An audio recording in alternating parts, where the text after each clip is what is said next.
announcements? Eureka? Always, yeah. Oh, awesome. So, guys, what's going on? Ryan, how are you, buddy? Doing well. It's been a nice, relaxing week. Hanging out. How about yourself? Work, and then yesterday and today I had off, so I just slept in yesterday till 4:30, I think, and then today I was up all night, and then today I slept until 2. I watched The Irishman again, and I forgot that movie is 3.5 hours. I was about to say that's half your day. Yeah, it's like most of my day. I broke it up into two sessions. I watched it. I started at 10:30. What's going on? Nice, and then got to about midnight and was like, I should probably go to the gym. So we went to the gym, and then came back and finished it. And by the time it was done, it was like 4 a.m. And I was like, Jesus, that movie is so fucking long. I still haven't watched it because the runtime is so intimidating. It's it does a really good job. Like, it doesn't feel like, even though I did break it up, it doesn't feel like 3.5 hours. Right. Just because it's so. I think what's going on, Dustin. I think everyone in the film does a great job.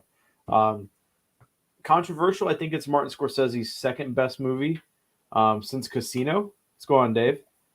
Oh, second best since Casino. Yeah, the first would be Silence. I think that's also a controversial opinion, but. And you were just watching that, I think, this week, right? Last week, yeah. So last podcast, I watched Silence with the wife, and yeah. So I think once a week, I'm going to be doing a Martin Scorsese pick. I'm trying this new thing where I'm going to tackle my backlog, where I'm going to like grab and pick just a couple of films from each genre that I like. And This week I picked Goodfellas. So hopefully, I haven't seen the 4K yet. I don't know if the transfer is good or not. I've heard that one's pretty good. Okay, so but yeah, this is a classic. It's a classic movie. I don't think Martin Scorsese's made a bad movie. I don't think he's made a bad movie. I don't think that's a controversial call at all. I think The Departed is his worst movie. Maybe The Aviator is second place, but they're both good. I might switch those. You might switch those around? Aviator? Yeah. I don't know. I feel like I could probably watch The Departed more. I feel like I've watched The Departed a lot more than I've watched The Aviator. The Departed, I think we said this last time, The Departed is his most accessible movie. Yeah, it's just I find that weird for for that movie, because it is a little I don't want to say convoluted, because I don't think that's the right word, but right. It's just a little, I don't know, it's just I don't think it's his best work. But what have you been watching this week? Some really bad, some bad? Decent. I watched a couple that were just trash. I let my wife. I told her. I said, I'm going on vacation. Why don't you pick? I told her, keep it on the boutique wall in the room downstairs. Pick like 5 movies. We will try to watch all of them, and then I'll throw a couple on the pile that I know that we needed to watch coming up soon. So she picked a bunch. The first one that we ended up watching was before her pile got started. We ended up watching Bong Joon-ho's The Host for the first time this week. Did you like it? My God, that movie's amazing. Yeah, okay. So when you said a lot of bad, no, and then you start off with that, I was like, no. That was crafted on purpose for you. Okay, I was like, what? Triggered a little bit. Yeah. So The Host, fucking great, so much fun. There's so much you can say about that movie, but it's hard without spoiling anything, because that movie relies on a couple different storylines, and no matter what you say, you're going to give up something. But just you can see like it paved the way for Parasite in so many different ways. There are so many shots in that movie that you're like, my God. I mean, first of all, there was once I was like, he really loves the rain. He loves pivotal moments being in the rain. I love that too. It was really well done. Next movie after that we chose off of her list was a Scream Factory movie called #Horror. And with the title like that, you know that's going to be amazing. Sounds enthralling is what I was about to say.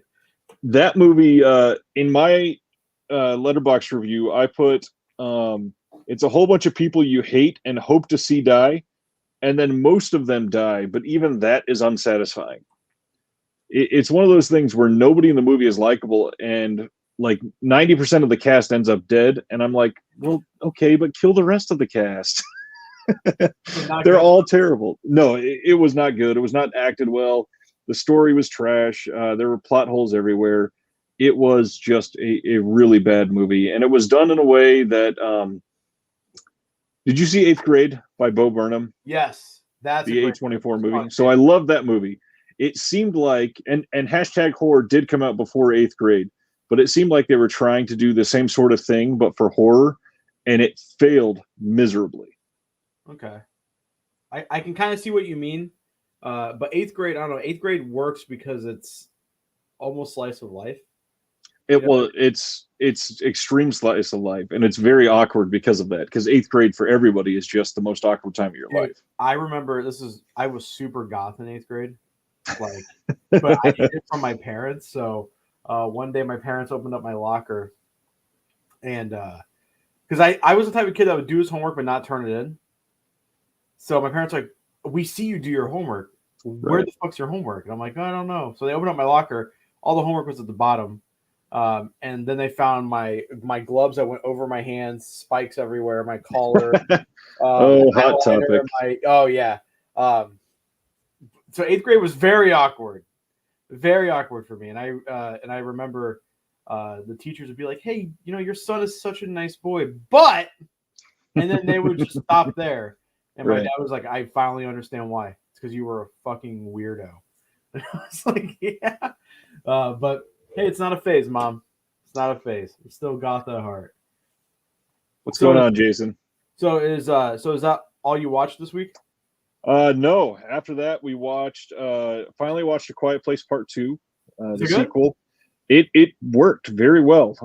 It was at least as good as the first one, I'd even say. It's surprisingly good. It took it to some unique places. Loved it. And then unfortunately we followed that up with a Scream Factory movie called The Devil's Dolls, and God, that one was bad. So many cliche just horror tropes that should not be in place in that movie. The movie starts off sort of interesting.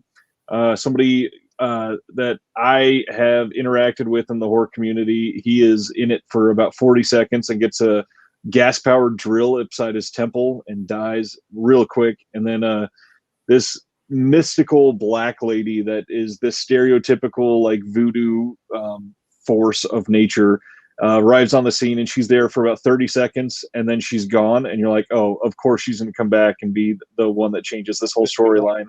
And then she is, of course.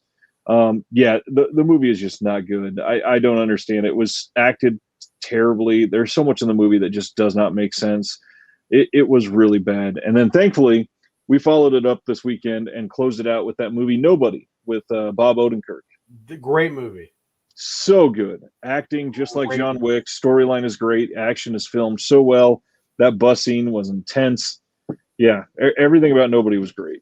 So my wife hates the John Wick movies, and I think it's probably just because I literally watch them once a month. I love those movies. She loved Nobody. Loved it. And I think it's probably because of the family aspect to it. Right. And that's just every dad's power fantasy is like someone for real. It's like someone fucks with your kid, you're gonna kill him. You know what I mean? So Green Knight was pretty good. What's going on, Zero? What's going on, John? I watched probably the worst movie I've seen all year this week. Wow. Sabotage by hang on, let me get the director's name right. David Ayer. So David, I recognize that name. He's done so. He has written, he directed the original Suicide Squad. Directed Bright on Netflix with Will Smith. But then he's got some bangers in there. He's got Fury, End of Watch. He wrote Training Day. So but at this point, and this is what I said on Letterboxd, I said at this point, I think Ayer had a ghost. He had a ghostwriter for Training Day, End of Watch, and Fury. This movie was so bad. And there's a couple people on my friends list on Letterboxd who gave it 4 stars, 3.5 stars. And I'm like, it's Arnold Schwarzenegger is the head of this like special unit who is it the DEA, the drug people? Yes. So he's like the head of the DEA, not the head of it, but he's like a head of a department in DEA who's like a special task force who deals with like ultra intense situations, violent situations. and his group of people. It's actually got some good actors. So it's got Arnold Schwarzenegger. It's got Sam Worthington in it. It's got Terrence Howard's in it.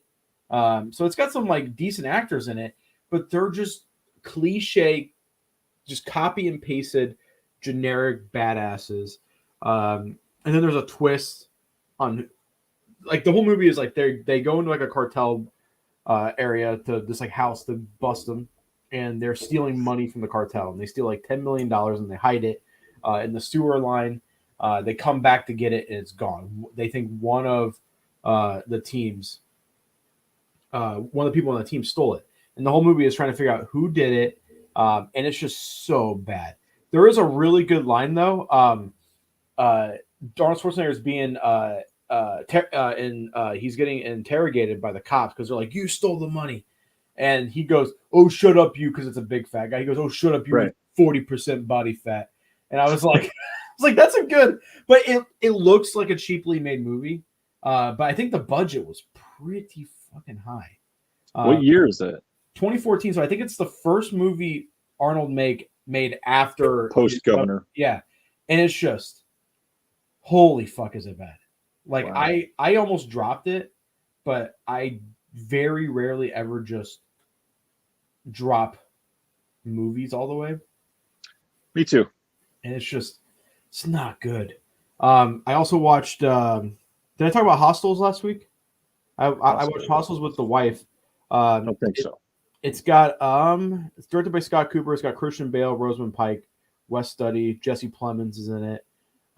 Is that the Western? Yes. Okay. Loved that movie. Like, super good. I think it's Christian Bale's best performance. Like, wow, he's incredible in the movie. Rosamund Pike kills it. Like, she's very, like, my wife watched it with me and she was bawling at some scenes. And spoilers for literally the first 2 minutes of the movie.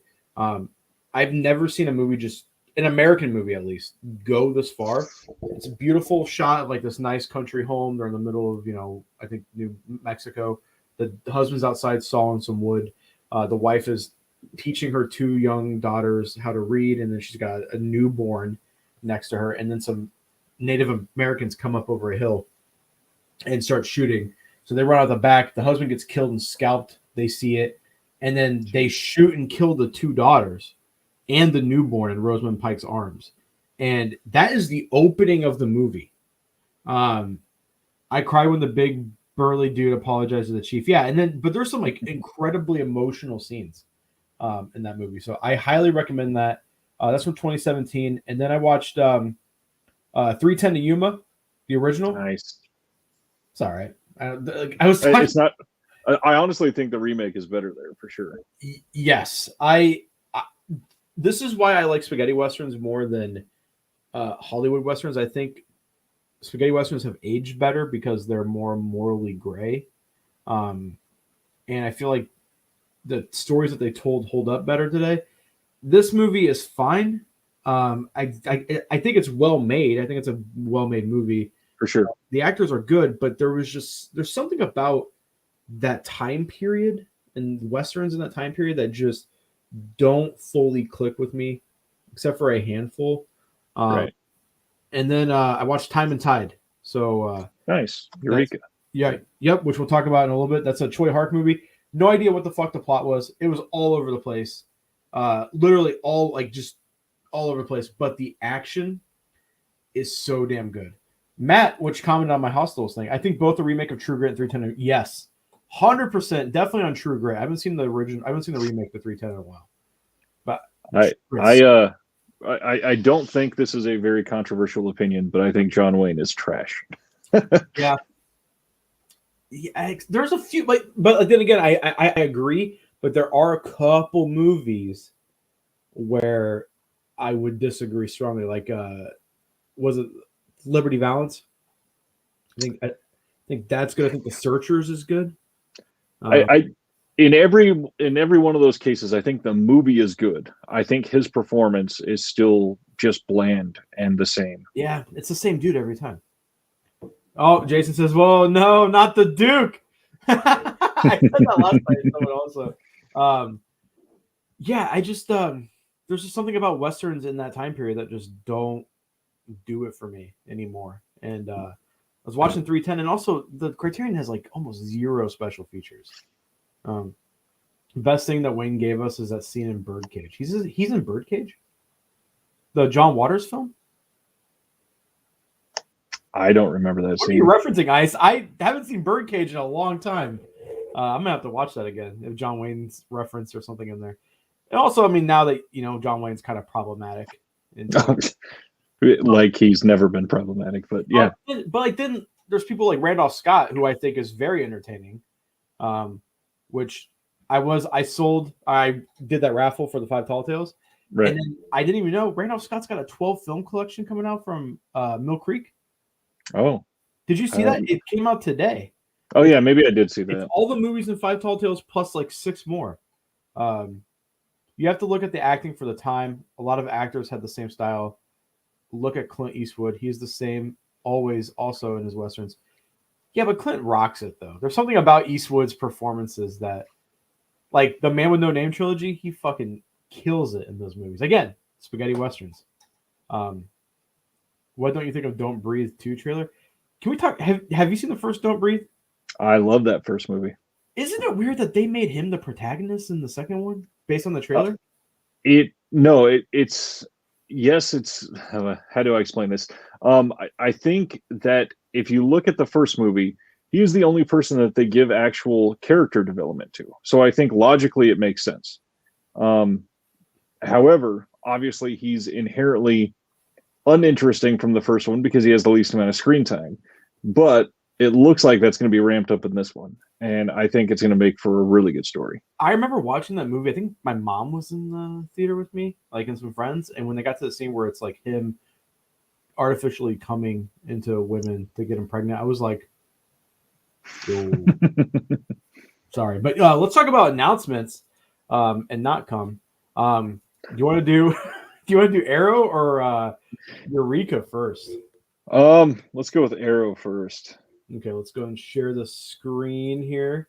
And let's talk about probably the one that you're probably going to know most about, I'm going to guess, is this. Dementor plus Jugface. I have actually never seen either one of these, and the main reason is I've been waiting for a good release of Jugface. This is one that I'm definitely excited for. It is going to be, in my opinion, a really good release. This is very similar to the release they did of Offspring and The Woman in terms of features and all of that's coming with it. The fact that it's a double feature from the same director, very, very similar. It's going to be great. It is a kind of a big deal to have a indie horror developer or indie horror director with the release from Arrow being the main horror release for the month of October. Yeah, besides the reissue, but right. Yeah, this is it's pretty interesting. I'm pretty excited about that. Yeah. I'll probably pick it up just because it looks super nice. Couple reissues. The other one, let's talk about the not big one first, which is the Giallo Essentials from Arrow. How do you feel about this? Before I share my feelings, did you see I believe it's the last line of the actual press release here? Okay, let's scroll down here. This is the Diabolic release, so it is right above where it says, yep, that one. In the first of a multi-volume series of Giallo Essentials, these films feature a raft of talent in front and behind the camera, with each film restored from the original camera negative, presented with a range of contextualizing interviews and featurettes. So they are telling you up front that we are going to be putting out multiple reissue box sets of our Giallos. Which, now, honestly, the box is cool. Yes. But I don't think these movies are essentials. I would say 2 out of the 3 are pretty essential. I think that they are landmark films. I don't think we really needed the Pajama Girl case. The other 2 are great. I was going to say the Pajama Girl and the Fifth Chord were the 2 that I think are the best. Have you seen The Possessed? I have not. That's probably why. The Possessed is probably the best out of those 3. I might pick this up just because the box set, they're doing some new stuff with their box sets this year. Right, but this box set it's How much is like it? the collector of me wants it, but there's nothing original to it. It's just the same 3 Blu-rays put in this box. There's no book. There's Okay, nothing special. book. Huh. That does suck. And these movies have been out for literally years. That's the crazy part here. Yeah, I had Pajama Girl and The Fifth Chord. That was like some of the first Arrow stuff I've ever picked up. Sucks that there's no book. If there was a book, yeah. But it seems like they're just trying to ride the wave of Vinegar Syndrome and their Gialli box sets. That is a big thing to consider. And then there's also the other thing that because of the time that those were originally released, it could be the fact that their license could be expiring. And this is to get everybody to buy it before the end of the year. Hey, that's actually a pretty good observation. Or it's them holding on to the license for a couple more years by contractually they have to have a thing put out of that certain movie. But that could be. That's very rare in home media distribution like this. It has happened before, though. The other thing that I actually commented in the Arrow video group that my big theory on this is they've exploded in the last 2.5 years since before these movies come out. And to get new collectors to buy some of these old movies, this is the best way to do that. Put them in a sleek box and call it a new box set. And just like I says, people love box sets. That's the exact reason. I do like box sets, but I think the thing that I love most about Arrow box sets is usually it's got a book. It doesn't even have a poster. Like if it had a poster with that new artwork, I think that would be super rad. But what is I also think if it's a Jolly box set, how do you not make it yellow? First of all, yeah, that's true. Isn't the second Vinegar Syndrome one yellow though? The third one is, I believe. Third one's yellow. Yep. Third one is yellow and orange. I don't really like that red that they chose either. It's kind of, it looks kind of off. But, a little bit.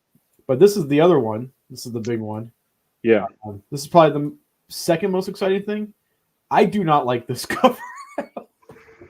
I don't have the limited edition one, the special edition one pulled up, but it seems like they're purposely making their original, like the standard artwork kind of suck, and then they have that limited edition one that's usually really nice. Well, they're both limited. They are going for the art original, which is the actual theatrical art on the originals, and I'm glad that they're keeping that for all of their Argento 4Ks. I actually really like this second package. Yep. Right here. Yeah, I mean, this is awesome for fans. It does suck that, on like Reddit, you'll see a few people will be like, finally got my white whale.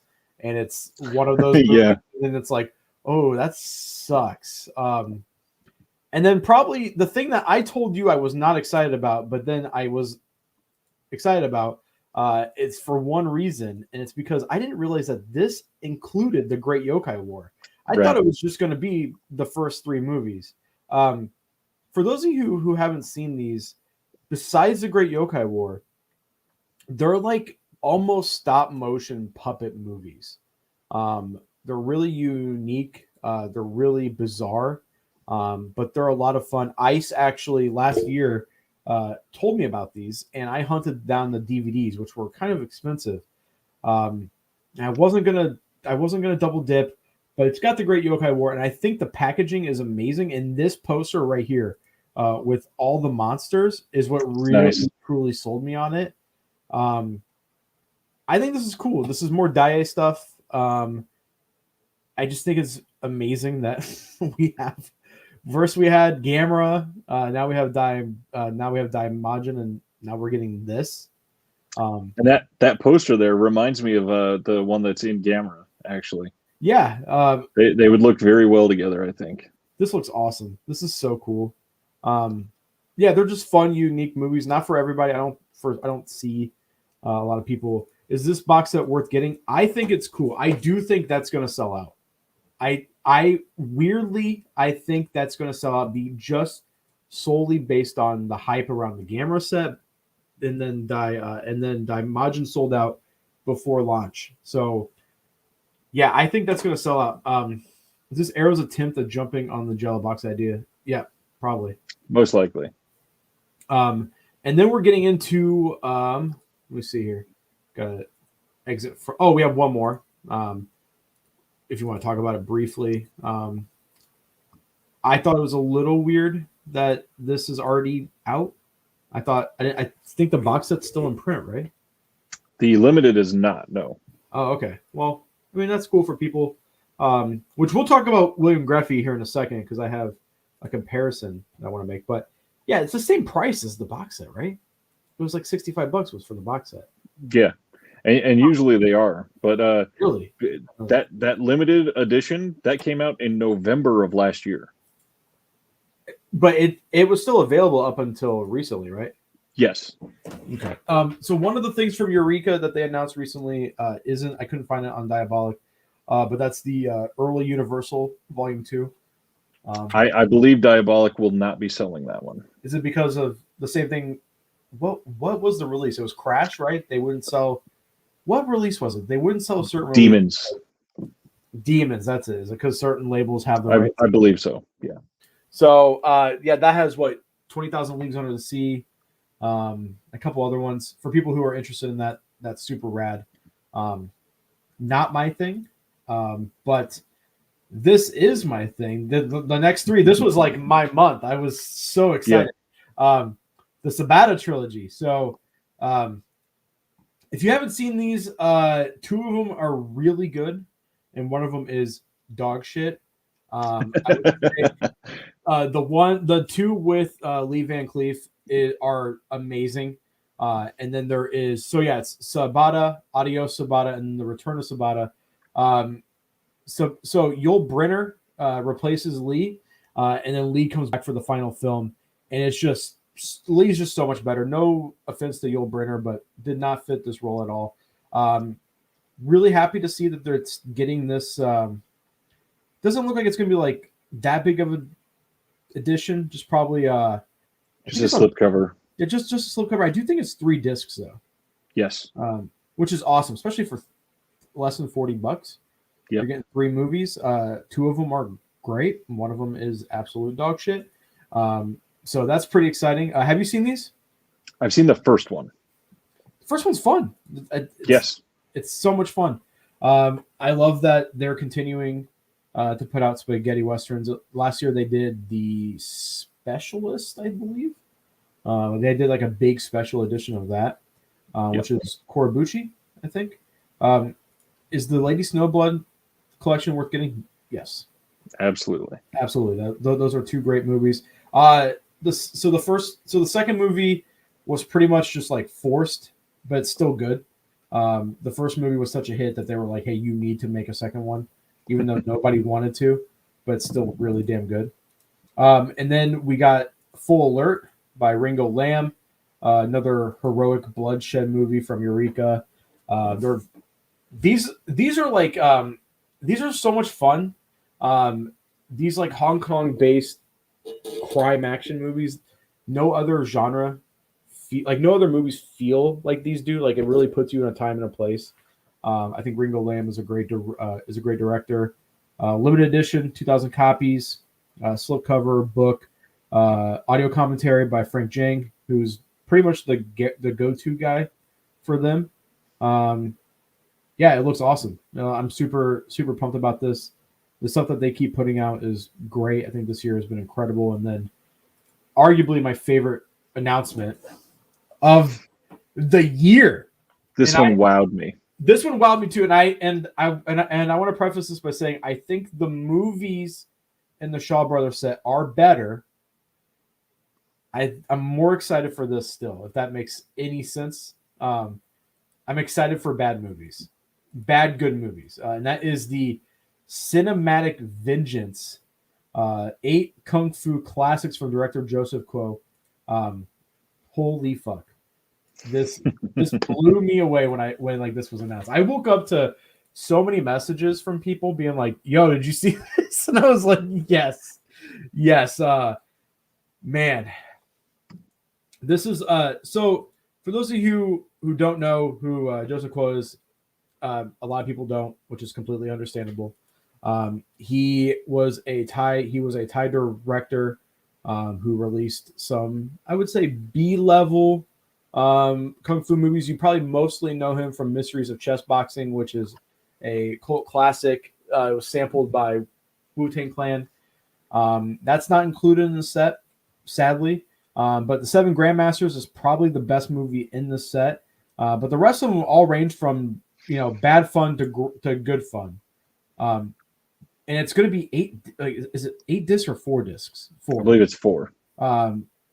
Yeah. So brand new audio commentary tracks from a variety of Hong Kong cinema experts. So it sounds like each disc is going to have a commentary track. It's a hard case, and it comes with a book.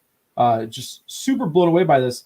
And how many shelf sets are going to get released? So for 2 for sure, they've announced 2 and more.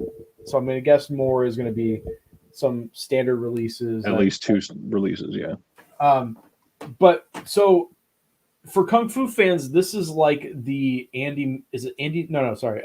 The Andy Miller. Al Adamson. Al Adamson. Sorry. This is like the Al Adamson set of martial arts films because these movies are questionable, but it's nice to have them preserved and given this treatment. And I think Eureka's probably going to do what Severin did, which was, hey, we're going to get all these movies from this director that are all bad, and we're going to put them out in a super nice edition that does not warrant this, and see what happens. And that thing sold like hotcakes. And then Arrow, questionable. And then Arrow jumped on it and did 2. They did what? William Greffey and then Bill Burdane. And then Severin did the Andy Milligan set. And all of those have sold extremely well for them. Yes. This box set, Ice actually just asked about Milligan and Adamson there. I mean, it could just be down to a rights issue. I believe there is a rights thing on the licensing for those because they worked very closely with the Adamson family and the estate on all of that. The Milligan thing, they own a lot more control over those discs because they did all of the work themselves. Plus, they have a long-standing history with the Milligans due to them putting out a whole bunch of his stuff previously. And I mean, Severin is like the sleaze factory, and that's what Milligan's known for. Adamson is sort of a one-off, but beyond that, I believe the Adamson set is more discs, and it would be a lot more work to put out a standard release on there. Not to mention, it's just a lot more movies. And then this, and just the final thing about Cinematic Vengeance before we get into other stuff. Every Kung Fu martial arts group that I'm in on Facebook, everyone's reaction was just, what the fuck? Really? Awesome. We knew it was 7 Grandmasters because they teased it, but we didn't know it was going to be a huge box set like this. And it's even got the it's like on the box, if you look at it, it's got the damaged cover, like the fake, It's nice.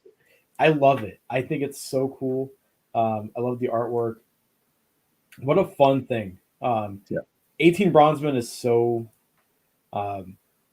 bad, but it's so much fun. And one more last thing is that these movies were not preserved well.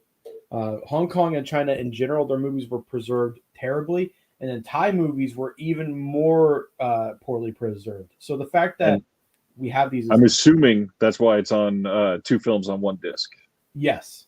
Also, the fact that his biggest film isn't included probably means the masters are lost.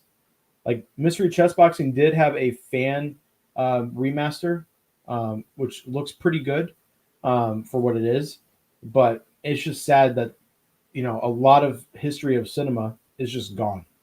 Right. And this is very important. I do not think this is going to remain in stock throughout the rest of the year. I think this is going to sell out. We're losing movies like that, obviously, because they weren't stored well. But then we're getting 4K, brand new remasters of the Universal Monsters. And those are, at this point, those are 90 years old. Are they really 90? Around there, yeah. I mean, 90 years ago was 1930. Jesus. Also it's $60. The box set's $60. Right, which is not bad at all. Eight movies, $60, and an Arrow set is what 100. I think it was 137 with tax and shipping, and that's 12 movies. So, I do, like I said, the Arrow set is the movies are way better, way better. But I think these are gonna be more fun. And I think they're both going to sell out. I have to head out quickly. Any really big announcements I need to know about? I think the Universal Monsters thing was pretty big today. That's about it. He's probably seen most of them. We've already talked on him. And then, what do you think about the Sergio Martino box? Very similar to the Jolly set. I'm curious. Arrow has a long-standing history with Martino's movies. I'm curious if they're losing rights or if it's literally just, we have a lot of collectors that are brand new to us due to the pandemic. Maybe we try to get some money from them from some of these old discs, and that's the big thing. They don't have to pay for any new remasters. They don't have to pay for new special features. They paid somebody to graphically design a cheap cardboard box and have that fit 3 movies in it, and they're going to get a huge amount of return on it, guaranteed. Also, guys, hit the thumbs up button so we can get more people in here. There's 10 of you. Hit that like button, guys. I'm gonna guess it's probably the second one because they're not just doing it for the horror movies. They're doing it with the battle set as well. Like just out of the blue, 5 years later, we're getting standard editions of that. It just seems it's odd. It's very odd. So I think it's probably just a lot of people came into this hobby in the last year. I mean, look, Majin sold out. I'm surprised Years of Lead and Vengeance Trails hasn't sold out. I'm not, because it's not one of Arrow's most well-known genres. Neither Westerns nor the Italian crime films. It's not something that people are clamoring for yet. They have sort of made Asian films and horror films, they've made them super popular. Well, I mean, when I think of Arrow as a Western fan, specifically spaghetti Westerns, I do think of Arrow. They put out, I think, some of the best, especially some deep cuts. But that box set seemed like there was more hype around it the day of release or the day of the announcement. Because they were like, right. Oh my God, Massacre Time was the big one. Everyone was like, Massacre Time. And then once it came out, stat-wise, the video on YouTube, I think it has well over 600 views on my channel. So there was some traction for that box set. But yeah, it's very odd to me. I think Japanese fans are just a little bit more hardcore. What I was getting at with that is look at the ratio of their releases, and the number of spaghetti westerns is so much less significant than the Asian or the horror that they've put out. The ones that they put out are huge and they're great, and yes, they are very much essential, but they just have not focused on that genre as much. Oh, we do have one more announcement that ICE brought to my attention. I forgot about this. The artwork today for Disciples of Shaolin. From '88. I think that looks weird that this was in the picture of the U.S. releases, but it's not getting a U.S. release. So, well, have they said for sure that it's not? 88 Films has always done very odd with their announcements. Yes, with their schedule, because they'll be up for pre-sale on 5 other sites for 2 months before 88 Films actually puts it up. I think this artwork looks great. I think it does. Yeah, amazing job. This guy right here, David Gibson. I think you're an idiot. What does he say? I didn't see it. He said, "Look for the release, but cannot agree about that artwork." I think it looks great. I don't know what the fuck he's talking about. And Matt's here. Matt, what's going on, buddy? I'm mad at 88 Films. Still waiting on my damn order. I just got mine. So I'm sure his will be here soon. My order is still stuck in customs. In Chicago, I'm betting. Yep. Chicago. We talked about this a month ago. It's just sitting there, which is, I'm like, whatever. It'll come eventually.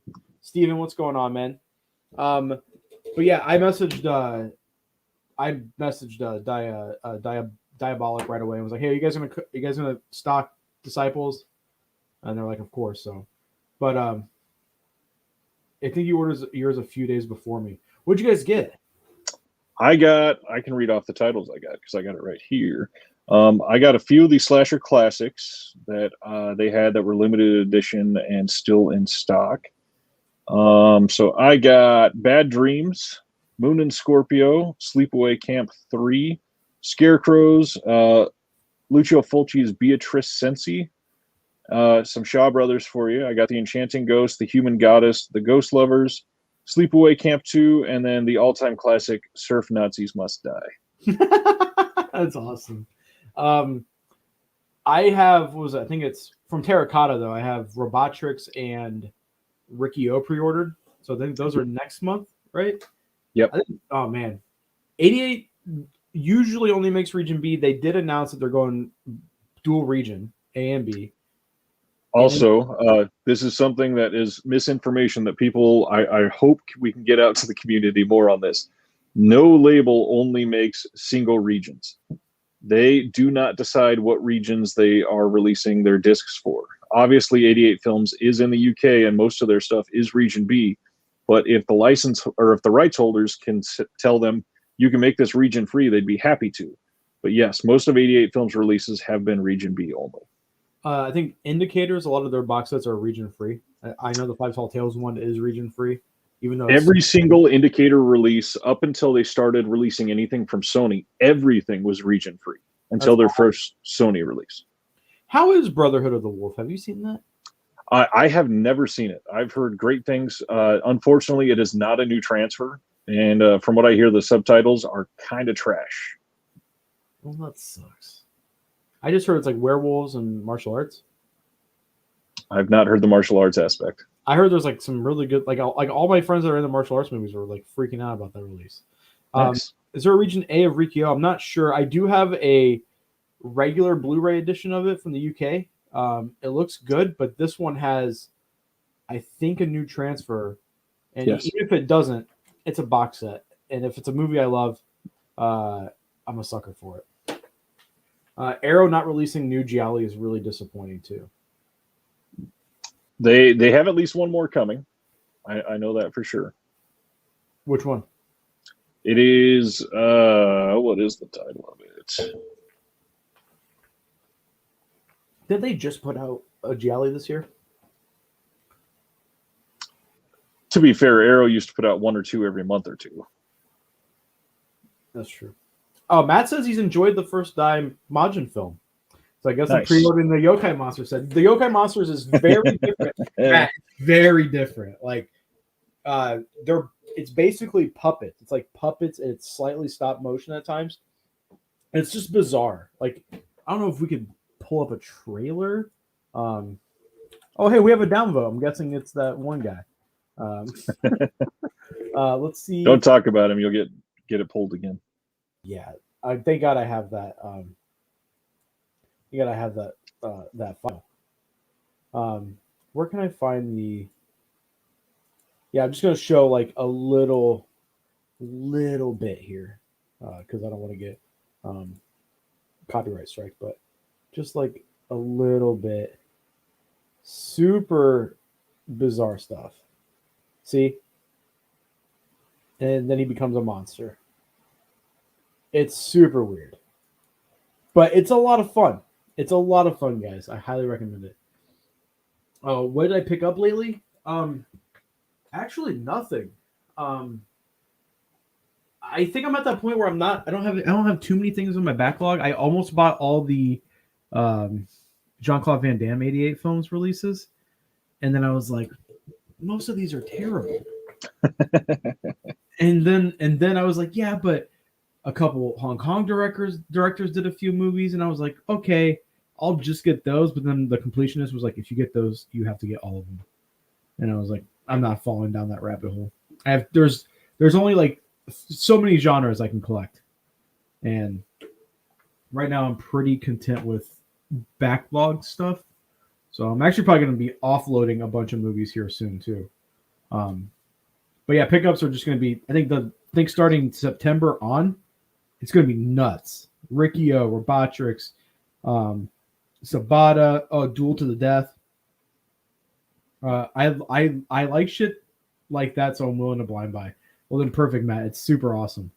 Just bizarre. Super bizarre. It looks great. Did you see that? It's so weird. It's so weird. I personally love it, but I'm the weirdo. So I'm trying to find that Arrow title that's coming out soon still. I do like that now. Stuff that I've liked and have loved and have raved about for years is getting this like big finally getting attention. Now I have more people to be like, yo, you know what Daimogen is? And everyone being like, yeah, of course. Love those movies, instead of being like, I don't know what the hell you're talking about, you weird wop. Did you pick up anything this week? I got that 88 films in. Let's see. I did get a couple Criterion in. What'd you get? I got the Furies finally. Okay, yep, that's on my list. That one with the book. I somehow never owned House, so I just got that in. Really? Yeah. That's a great movie. I listened to everybody and picked up Deep Cover. Yes. And I can't wait to watch that one. And then just so you're aware. Did you get it? You finally got it. Yes. Finally. Yes. So I can dive in. I just have one more friend to convince. How much did you end up paying for that? I paid the Amazon price. That's still 140. It's not bad. Yeah. It's more than I wanted to spend, but hey, that thing's going to be out of print very soon. So, well, let's not throw that out there in the ether. You don't know that. Well, I think so you'd be disappointed with how much money I gave Criterion last month. He bought so many Criterion releases. Did he really? Oh yeah. What did you get? Is there a Matt? Message me on Facebook a picture of your haul. I want to see how much you got. Okay, I'm gonna read, since I'm live and he's not. I'm gonna read his entire stack. Is it good? It is crazy. He did listen to some of the ones that we said. Let's see. He's got whoops, where'd it go? Nightmare Alley, Tokyo. What is that first one? I'm not sure. Drifter? Yes. Funny Games, Pick Up on South Street, Cat People, Fantastic Planet, Lady Snowblood, The 39 Steps, Night and the City, Kuroneko, Anatomy of a Murder, Gomorrah, I Married a Witch, Foreign Correspondent, The Grand Budapest Hotel, Bottle Rocket, Valley of the Dolls, Beyond the Valley of the Dolls, Brazil, Inside Llewyn Davis, Fast Times at Ridgemont High, The Cranes Are Flying, Being John Malkovich, A Night to Remember, Matter of Life and Death, Night Train to Munich, The Game, Ace in the Hole, and The Man Who Knew Too Much. Okay, so Gomorrah and Lady Snowblood are the two best titles you got there, Matt. Also, no Tarkovsky. So I guess you're not having trouble sleeping, which is good. Nobody got that joke. She went right over it. Nobody cares. That set is so beautiful. This is a really nice book. Super awesome. I wish Criterion still cared. Matt got 6 additional ones too. Oh, I guess that must have been that's right. That was a premature picture. I forgot he still had one coming in. Jesus Christ, Matt. How dare you support the worst company? So many Criterion people are gonna be like, what? They're the best. Stalker, god damn it, Matt. Vanishing the Kid, Lady Vanishes, Blowout, Memories of a Murder. You can blow out Stalker out of your ass because it's such a boring movie. No, Blowout's great. Memories of Murder is great. John says Universal Monsters going 4K is interesting. Hope they got new restorations. It has to be, right? I believe they were. If not, they are at least getting the HDR grading. And that last restoration wasn't bad. The restoration was decent. If we have HDR grading on the blacks and all of those movies, they're going to be amazing. I want to know, Matt, does your Memories of a Murder have the same problem that a lot of people's has, where the booklet is too big? Like, see, it won't fit in all the way right here. You have to angle it in.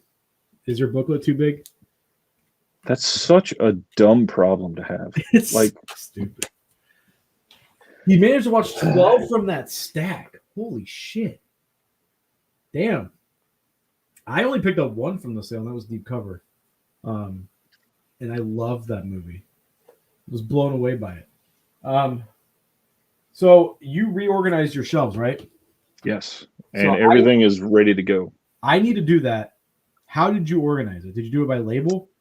Mine has always been organized by label. My problem was I needed to, when I get 988 films editions in, I have to move all like 80 labels that I have releases for down. Jesus. I'm starting a series for my channel that is going to be one release from every label that I own to get people introduced to labels that nobody ever talks about. And I have already filmed two iterations of it, and that was at least 10 or 11 labels per each of those videos. Holy and I only got to the letter C in labels. Damn. And this is like 3 or 4 more videos ready to go for that series. That's nuts. Yeah, it's a lot.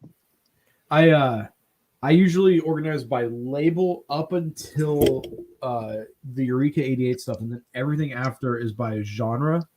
So it's like samurai movies, but it's by label then still. So it's like Animigo, and then Tokyo Shock, and then like Magnet and Welgo and all that shit. And then Westerns. And then the bottom shelf is just, I call it normie movies, just like standard Hollywood stuff, mainstream movies.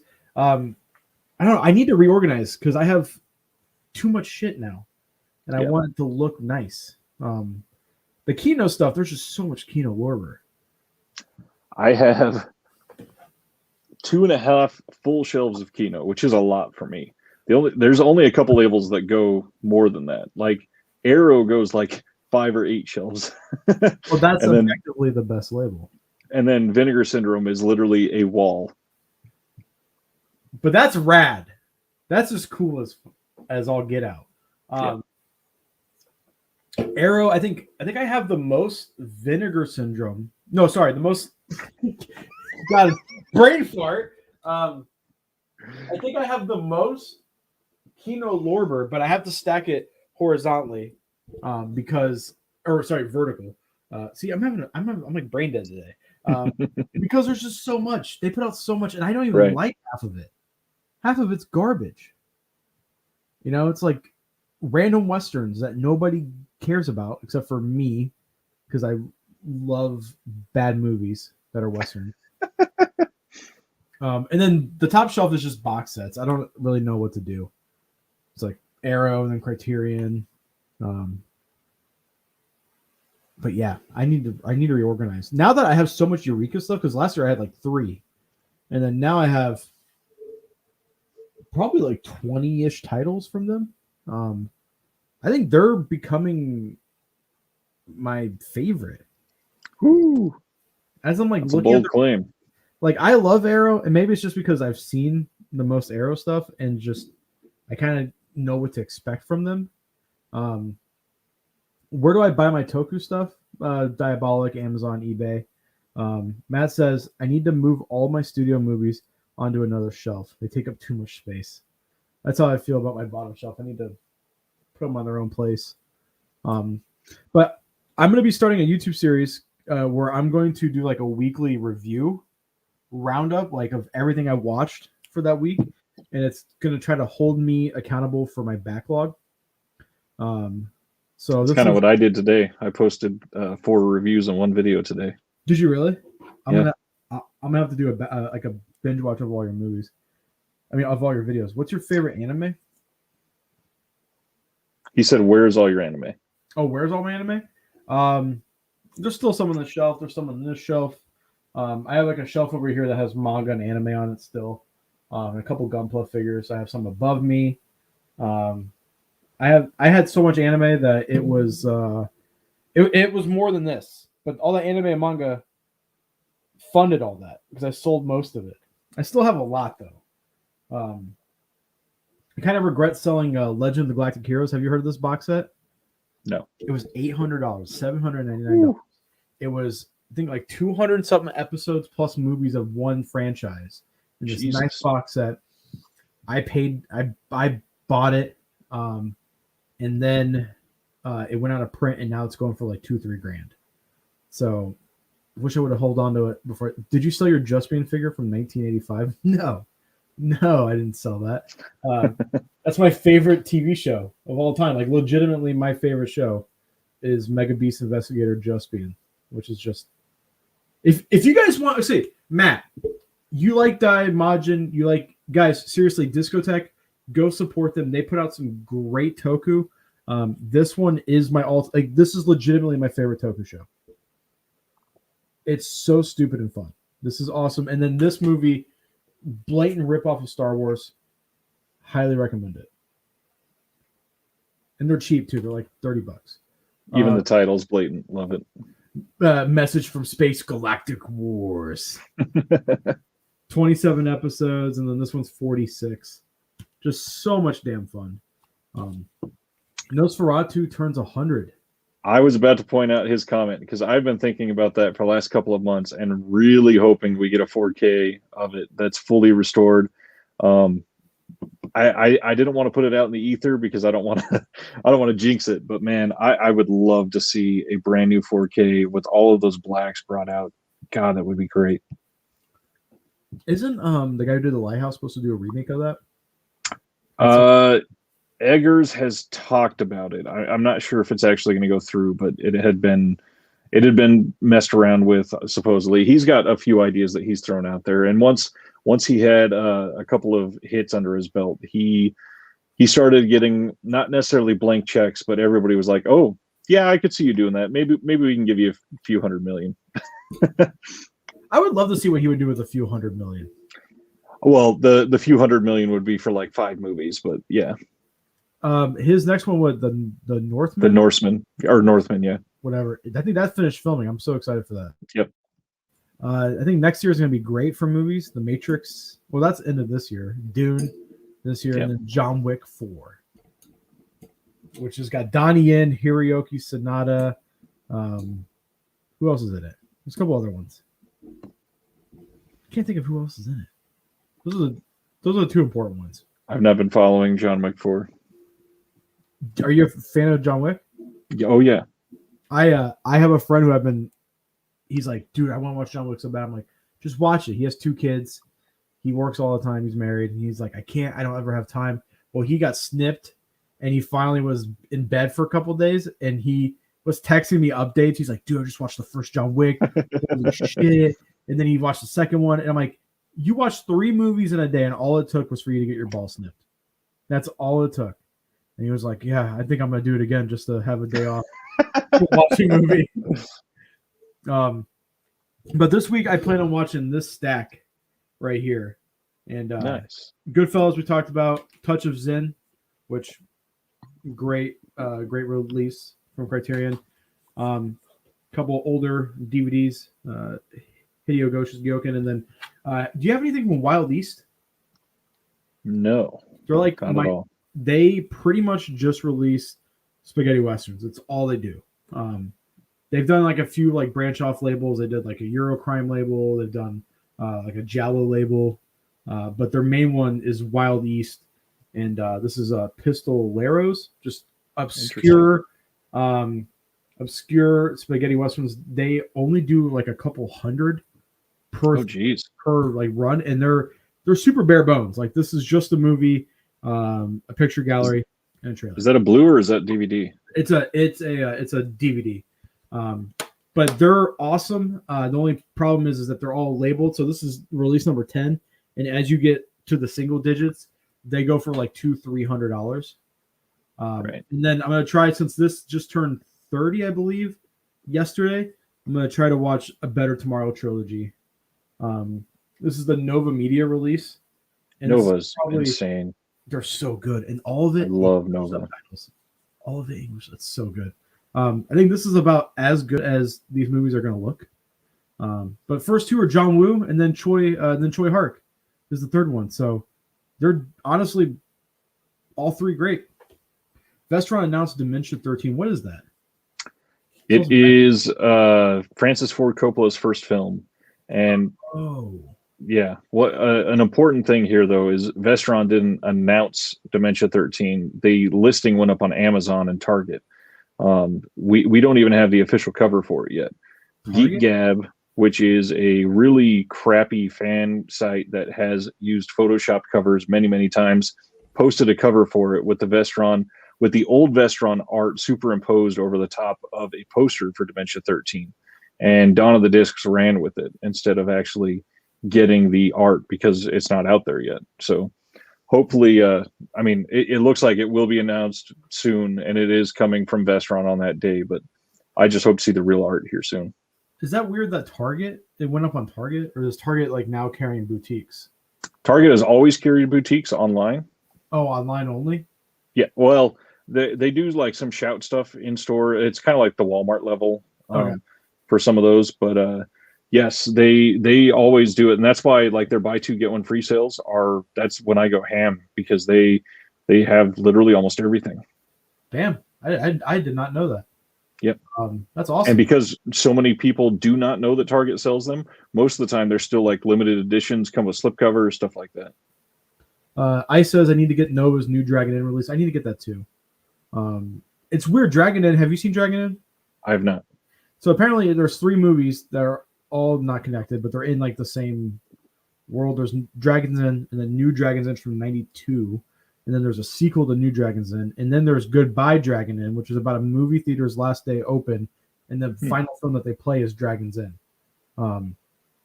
Just weird that this one movie has so much like going on around it. Better Tomorrow is a trilogy. And they're all pretty good. This is Nova Star. I didn't know they labeled it. It says Fortune Star 004. So did not know that had a number on the spine.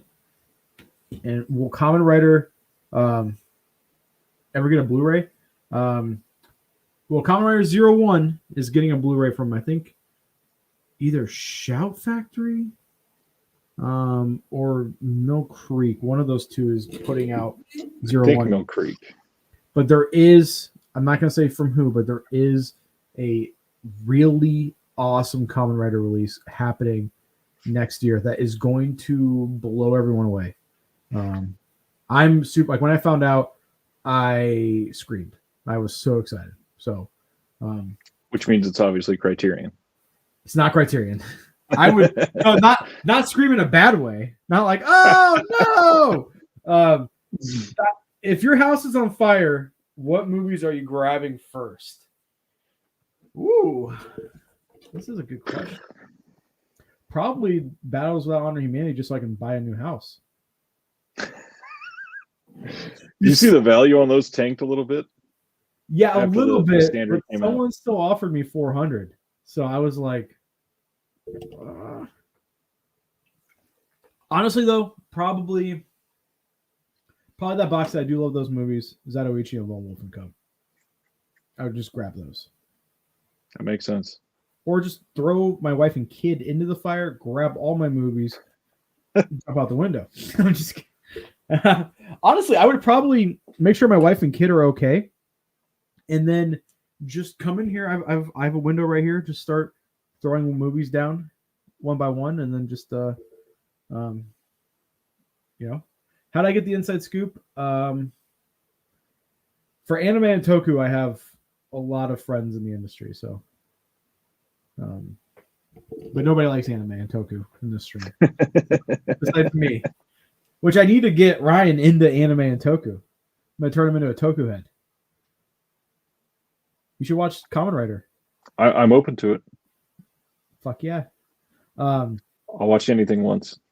I sent you Master of the Flying Guillotine, Deadly Outlaw Rekka, and then I sent you, I forgot what the movie's called, but it's a Takashi Miike horror movie. Nice. God, it's like a kabuki theater play that's gone wrong. Speaking of him, I just recently, finally, I believe I had one of them, but I just got the Blade of the Immortal and 13 Assassins double. Did you really? Nice. Yeah. From Magnet, right? Yeah, just came like 2 days ago. Would that be considered a boutique label? In my opinion, no. Okay. Over Your Dead Well- Body. Yes, that's it. Thank you, Eric. Thank you. That's the one I was thinking of. I think some of their releases could be considered boutique, but certainly not all of them. Because there's a few like them and Magnet and who's the other one? Wellgo is Well- very similar I think Wellgo's boutique. for some of them, but then other ones, it's literally just a bare bones release. Yeah, but some Criterion releases are just Well, and that's why a lot of people don't call like Mill Creek boutique, even though if you look just at the Ultraman line, that line is clearly boutique. That's true. That's true. No, there's another label besides Magnet. It's very similar to Magnet. That's not Wellgo, and I can't think of the name right now. But RLJE is another one that is, they put out a lot of semi-mainstream movies. They do a lot of like the Shudder exclusive movies. what about Film Movement? Film Movement. They do a lot of like historical movies. Yeah, but then they also did Outlaw Coda, Right. and a couple King Who films, which I guess are important films. But Right. I'm trying to think of what the anyways, you need to watch those movies. They're two samurai movies, but they're two vastly different movies. Like they're so on the opposite spectrum. Like 13 Assassins is amazing. And then Blade of the Immortals, all right, in my opinion. It Makes does sense. manga. Manga's so good. What do you want to talk about next week? Anything. Anything? Just about anything that I can talk about. I'm hoping to be able to watch a lot. Tomorrow morning I leave for a couple days in a hotel room for myself. I'm going to be streaming a bunch of movies probably. I thought that was this weekend. It's not over the weekend. I'm leaving tomorrow. My vacation technically started last Thursday, and I don't go back to work till Monday. Damn. Yeah. Hell yeah. Fucking awesome, dude.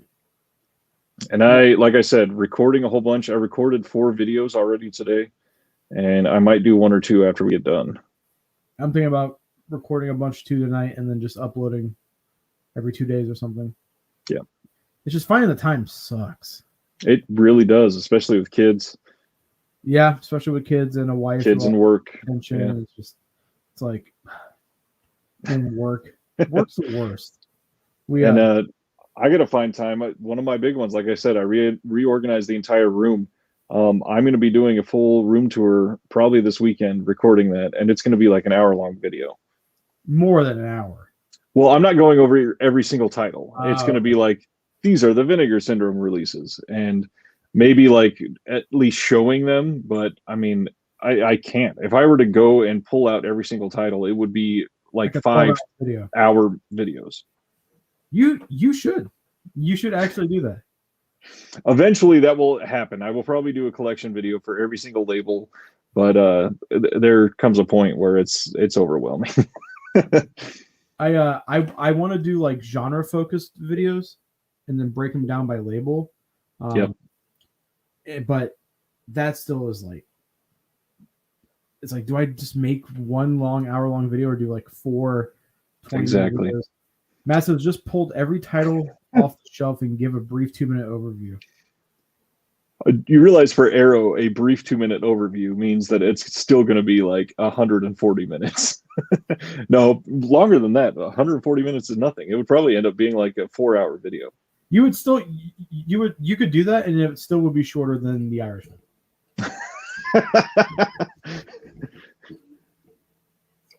And honestly, as much as I love The Irishman, I would probably be more entertained overall by yours. There's a lot less de-aging in my collection than in The Irishman. I don't know if they touched it up, but the Criterion release looks better than what I remember looking at Netflix. Disc will always look better than streaming. No, I mean it looks like they touched up the special effects. Like it looked. Oh, that could be. It looked terrible. Like I remember being like, "What?" And then watching the disc again, I was like, "Damn, this actually doesn't look bad," except for when Robert De Niro is trying to beat that dude's ass, and he throws him. You like know the scene? Have like you seen it? Oh, well, there's a scene where he comes home, his daughter's upset. And he's like, what happened? And it turns out the guy who owns the flower shop yelled at her and shoved her because she accidentally knocked something over.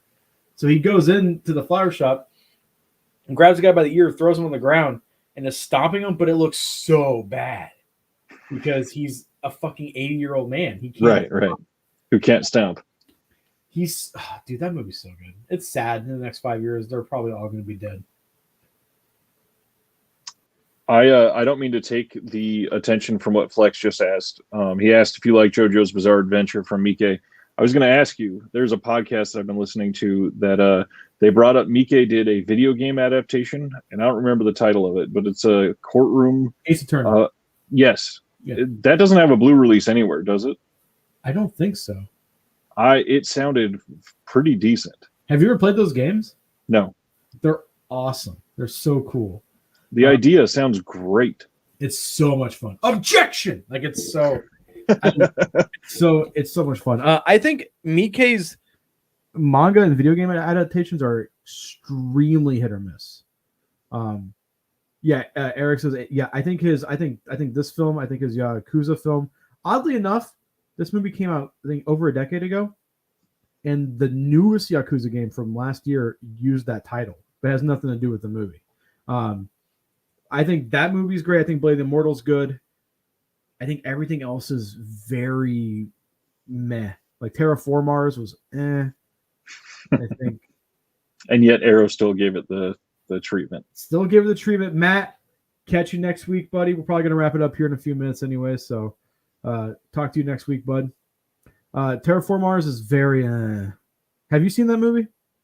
No, I got that one late, and unfortunately, I let a lot of the reviews sour me. It seems like everybody hated it, so I just haven't watched it yet. The manga starts off like the source material in the first season of the anime.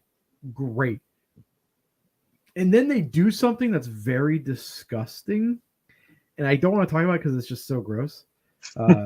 It's like really fucked up. The manga, and then that's when I dropped it. I was like, nah, I can't read this stuff anymore. But Mike as a whole, I think overall is a good director. Just think his adaptations are a little, at times, meh. Right. It's very weird. Have you ever looked at how many movies Terraform Mars is rat-infested dog crap? I don't disagree with you. I think that is exactly what it is. Have you ever seen how many movies Mike is like actually written? Written, no. It's like he has a very small writing credit on all of his movies.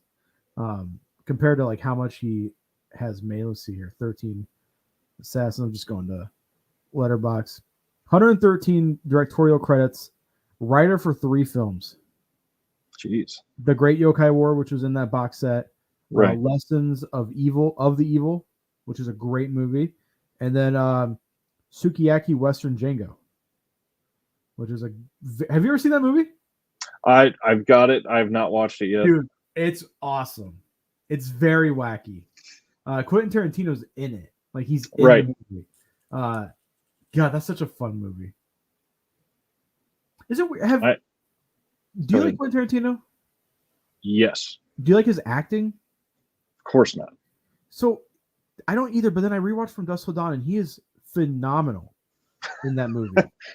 What the? He was also young and a lot less established and full of himself then. That's probably the big part of it. Do you think it's like he's less coked out too? Because now when I see him, I'm like, it's so cringy. And I think that's just because he is literally like risen to a god tier status, and he's allowed that to get to his head. I mean, he literally set up scenes just so he could like breathe in the feet aroma of what's her nuts? Salma Hayek? No, Harley Quinn in what is her name? You? No, not feet. I'm not into that. But like that's her name, Margot Robbie. To change it just so he could be all up in her. Yeah, no. He wrote that scene in From Dusk Till Dawn where Salma Hayek sticks her foot in his mouth. Right.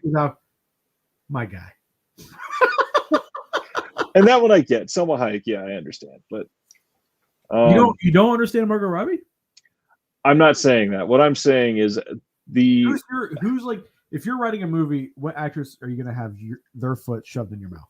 Let me explain first. So what I'm getting at is the beginning of his career that's something that you can get away with.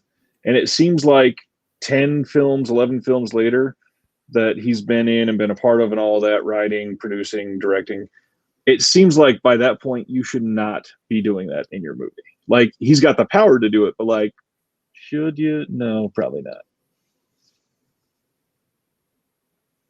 Backpedal. This is ice. So all right, let's say 10 years ago you're making a movie. What actress are you going to have stick their foot in your mouth? 10 years ago, so 2011. Oh fuck, was that? Oh man, we're so old. That does not seem like 10 years ago. It doesn't. 2011, probably like Rachel McAdams, maybe. That my guy. Yes. I got your back, Robbie. All right. Believe me, Margot Robbie is hot as hell. I'm not going to argue that. That's probably my celebrity crush. Who is like your celebrity crush? Like your. Damn.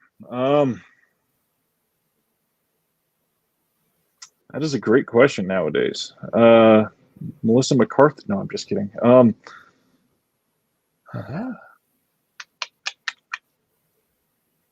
You know, to be honest, I'm not old necessarily, but I'm a dad and all that. I'm totally into the MILF idea of like Tina Fey. Hot as hell, funny as shit. She looks like my Aunt Josie, so I can't. That's a different thing, and I get that. But Tina Fey she's primarily just somebody I respect the hell out of. Everything that she's contributed to, everything that she's written, everything is just fantastic. Margot Robbie's probably mine. That's probably, I mean, she's probably top 5, no doubt. It's to the point where like my wife will be like, "Do you like her?" And I'm like, "Beat red." I'm like, "No." As you watch Wolf of Wall Street for the 8th time that day. I have not seen that movie in a long time. Rachel McAdams and stuff. Oh God, who's in The Town with Ben Affleck? Who's like his love? She's very. I have not seen that movie since it came out. I don't think. She's very classy in real life, but she plays like a total white trash person in the movie. Rebecca Hall? No, not Rebecca Hall. Let me see. Oh, Blake Lively. Yes, there is something very enticing about a white trash Blake Lively in that movie that just rocks. So, kind of like Rachel McAdams in Southpaw. Speaking of Dusk, Isaac Gonzalez from The Show is hot. Oh, I've never seen The Show at all. Oh, hell no. Oh, hell no, Blake Lively? Ice. What? Oh, hell no, Blake Lively. I haven't seen From Dusk Till Dawn. Is that a good show? Does anybody know? I've heard it's actually really good. I just haven't had time to sit down and watch it. Does Robert Rodriguez still have his television channel? El Rey, right? Yeah. I'm not sure.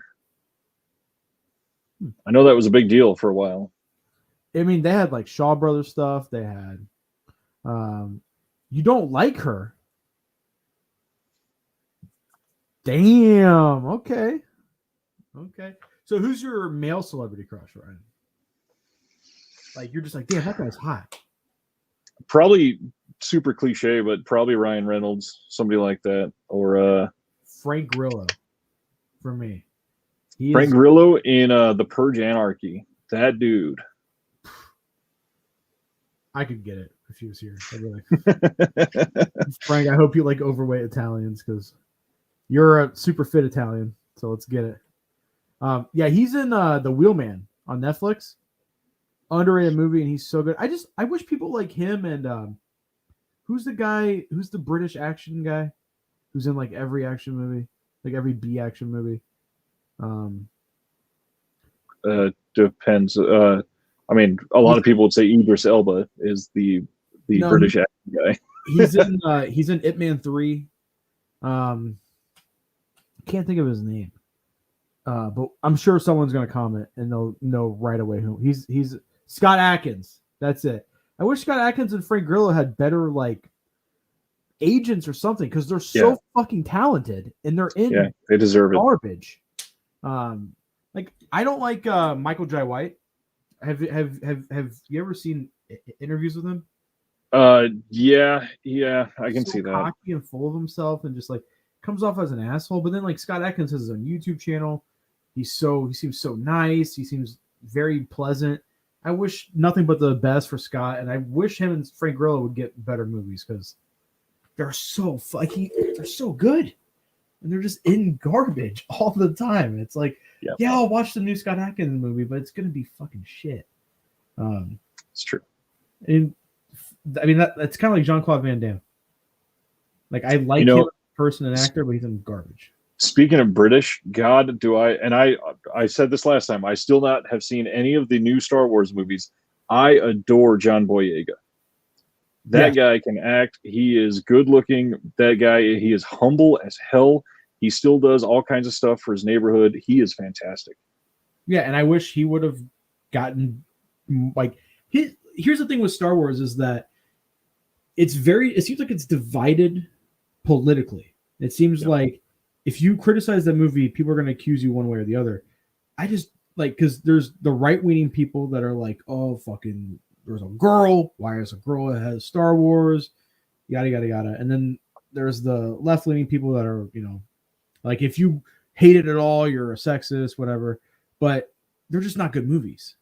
And everyone in that movie, and especially John, are exceptional actors. And he did that, and then he did Pacific Rim. It's like, dude, you got to get a new agent or something. Like, I get the Star Wars is probably the biggest thing ever, but he is worth so much more. Like, all those guys are. Oh, yeah. And I think the only one doing unique stuff from the new trilogy is Adam Driver. Adam Driver always has. That's the big thing. Silence is great. He looks anorexic in that movie. He lost so much weight. Oof. And he has like a weird head. Yeah. So like when he looks like he's shrunken down, he does not look. Right. But then you see him in Star Wars and he's fucking buff and shit. He looks awesome. Who would you like to see, Ryan, as the next Bond? I gotta be honest. I've got a crazy answer for this one. I would love to see Charlize Theron be the next Bond. That's another one. And primarily, that's only going to be said after Furiosa. Mad Max Fury Road is such an incredible movie, and she carries that entire movie. And Atomic Blonde, she proves that she can be and Old Guard. Right. There's some good fight scenes in that. That's a good answer. For me, I'm going to be a traditionalist. Only white guys. Okay? So...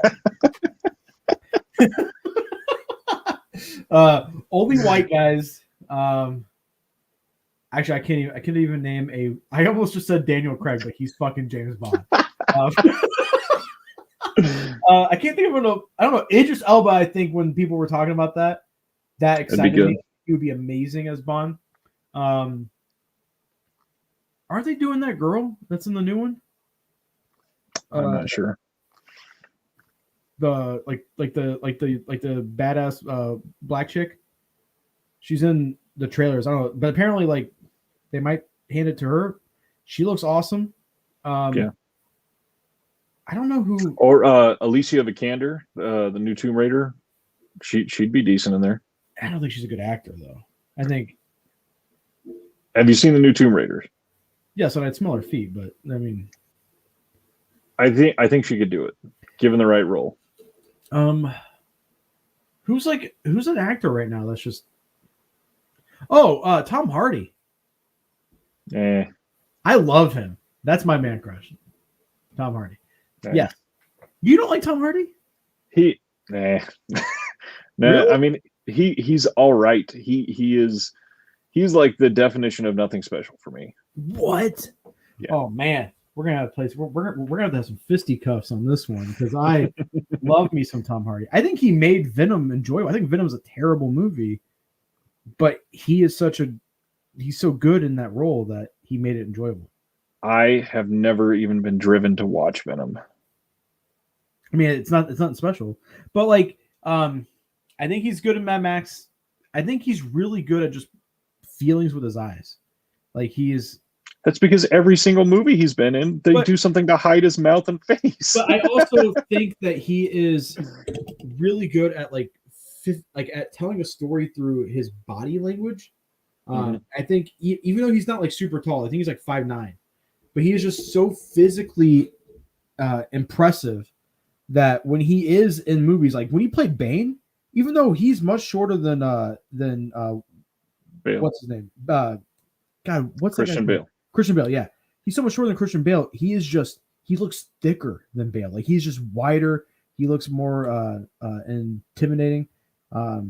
He's in that show that a bunch of bros like that I can't think of. God, with the barbers with the razors in their hats. What's that fucking show? Ice has them listed here: Peaky Blinders and Taboo. Peaky Blinders. Yes. Yes. Thank you, Ice. Of course, Ice. Thank you. And he's in the new Gareth Evans movie, Havoc. So I'm excited to see him in a fucking action, like a full-on action role with the guy who did The Raid. I'm so excited to see what he does. And again, I've got nothing against him. He's not a bad actor. He's just nothing special. Like his performances don't drive me to watch a movie, and they never have. Okay. I think for me personally, like his performance in Dunkirk was great. And I would agree with that. He's probably the best actor in that movie. I will say the supposedly his best acting movie I've never even seen. I still haven't seen Bronson. Bronson's phenomenal. That's Nicholas winning Refn, right? I think that's a Refn flip. I feel like he produced it.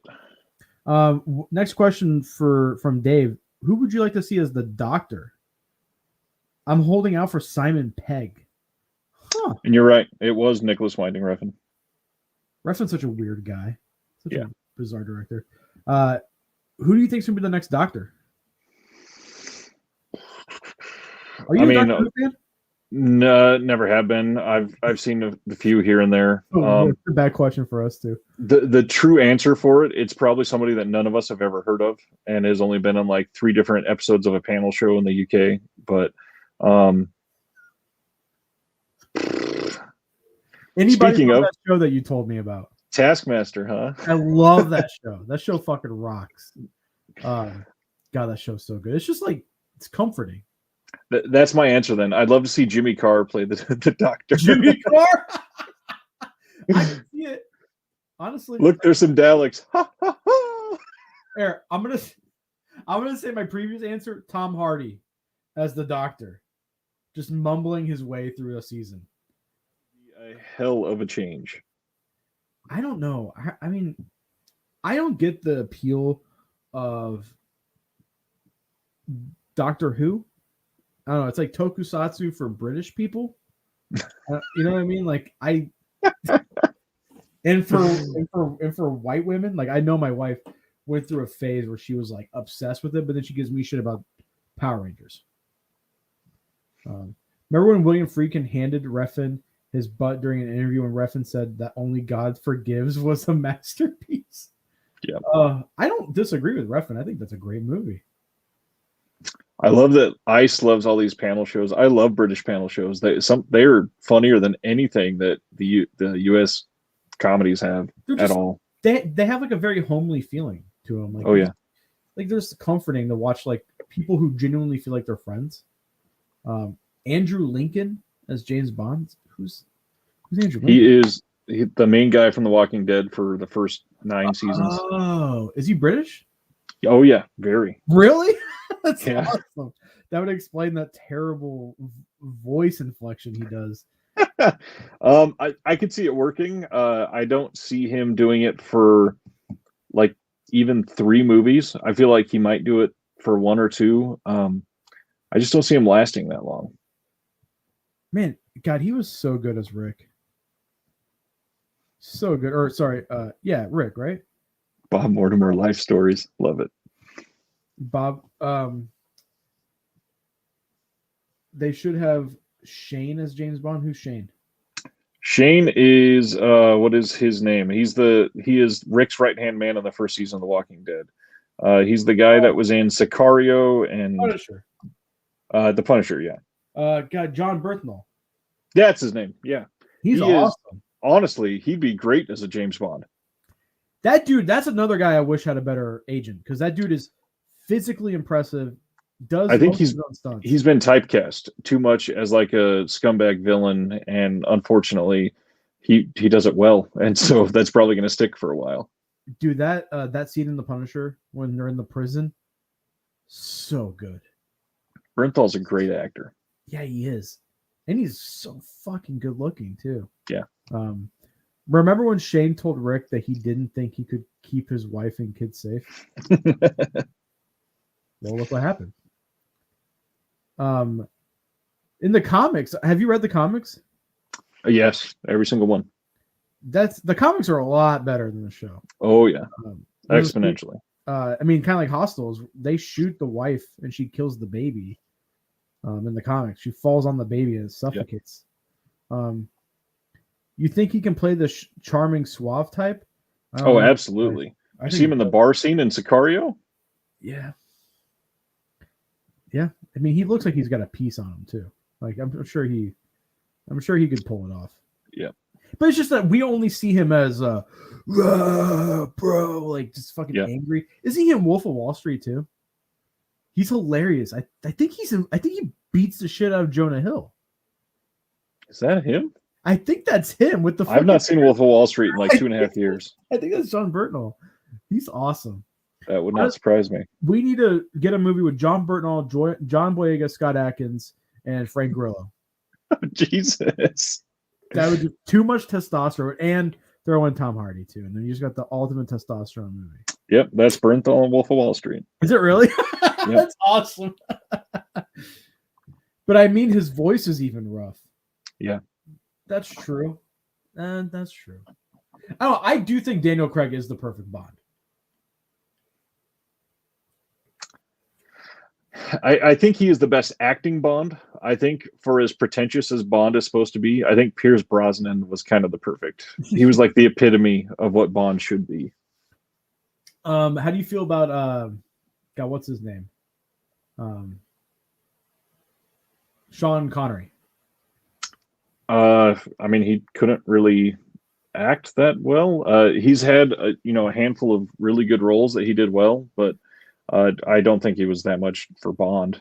I listened to a podcast recently that did a deep dive into the Highlander, and apparently in Sean Connery's contract, he was only on set for a week, and for every day he had to sit down with the director and tell him what he did wrong, and how he would make his movie better every single day.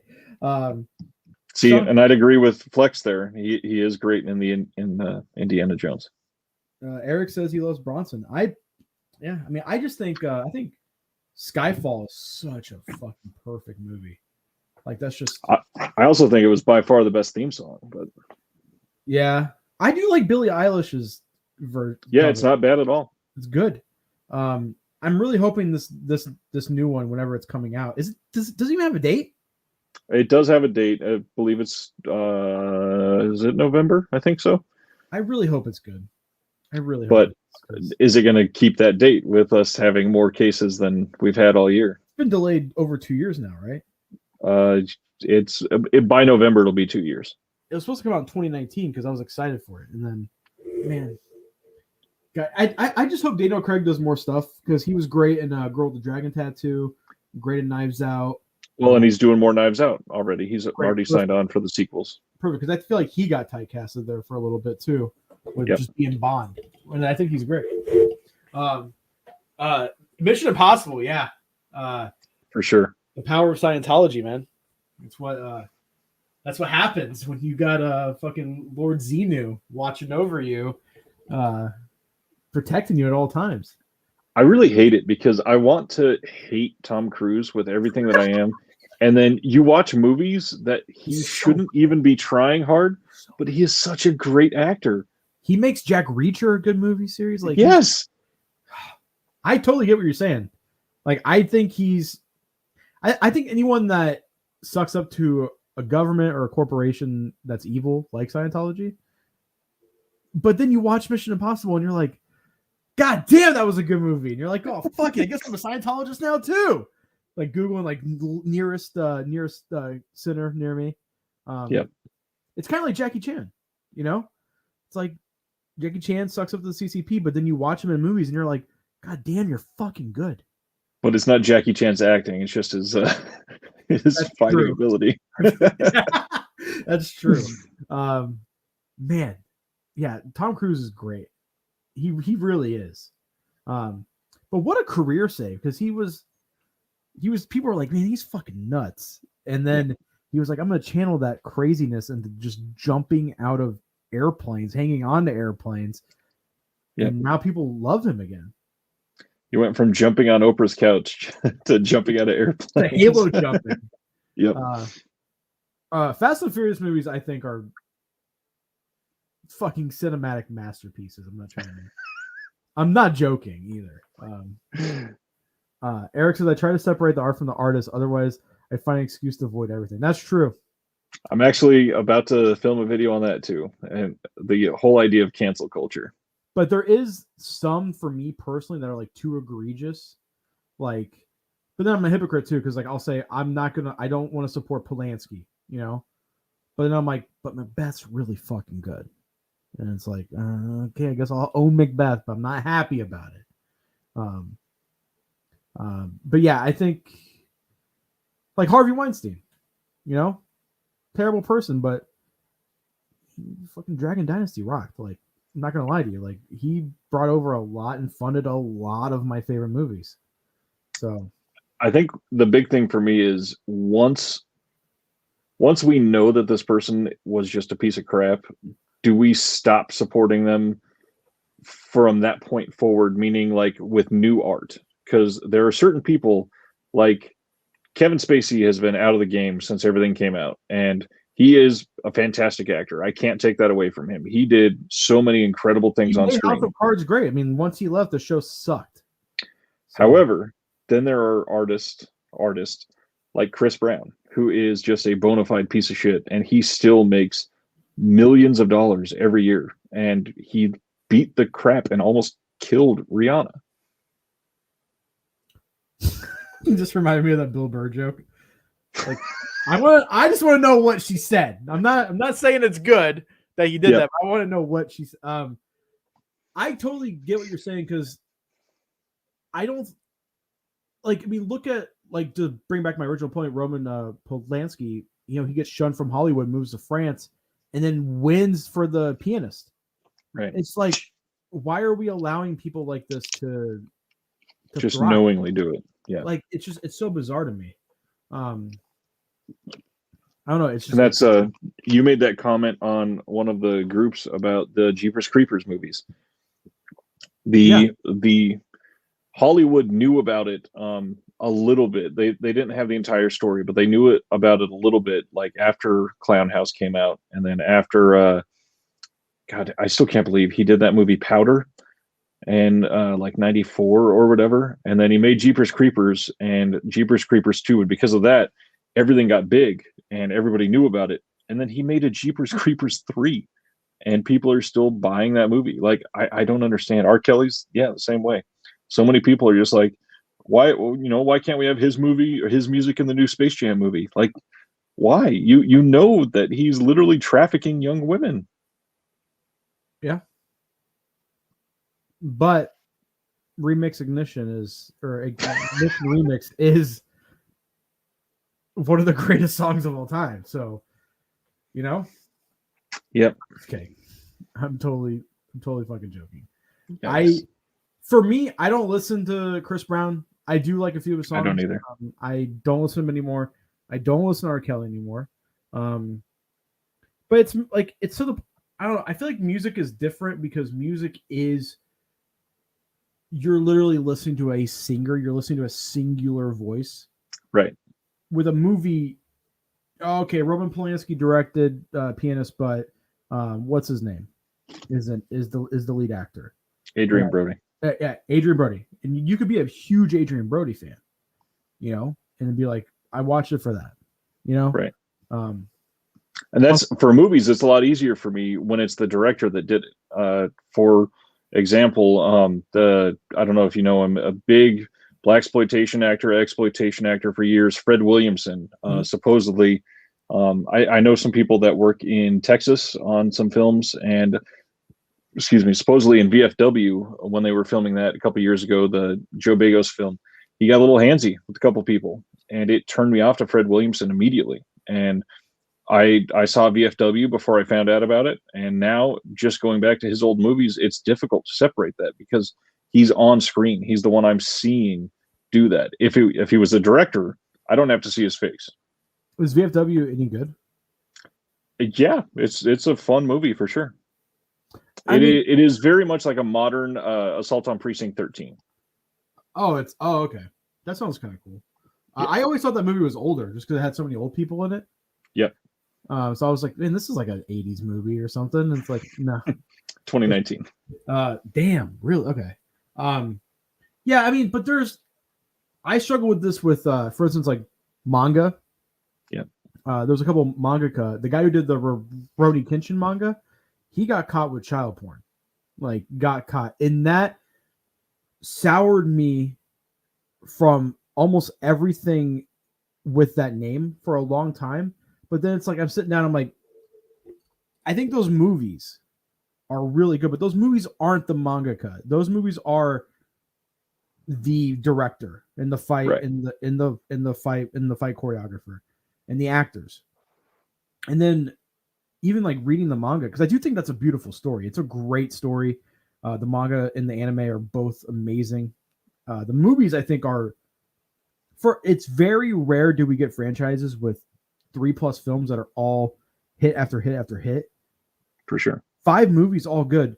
So for a while I struggled with, should I, because we're both dads and I'm a dad to a girl, and that stuff hits a little harder now that I'm a parent. I think when I was single, I didn't give a shit. I was like, whatever. You know, I'll still consume media, but now it's not even about being woke. It's about just kind of putting yourself into other people's shoes and being like, should I support this? Right. It sucks. But if anything came out like from Keanu Reeves, I'd be devastated. But everything that has come out has been, he's a great guy.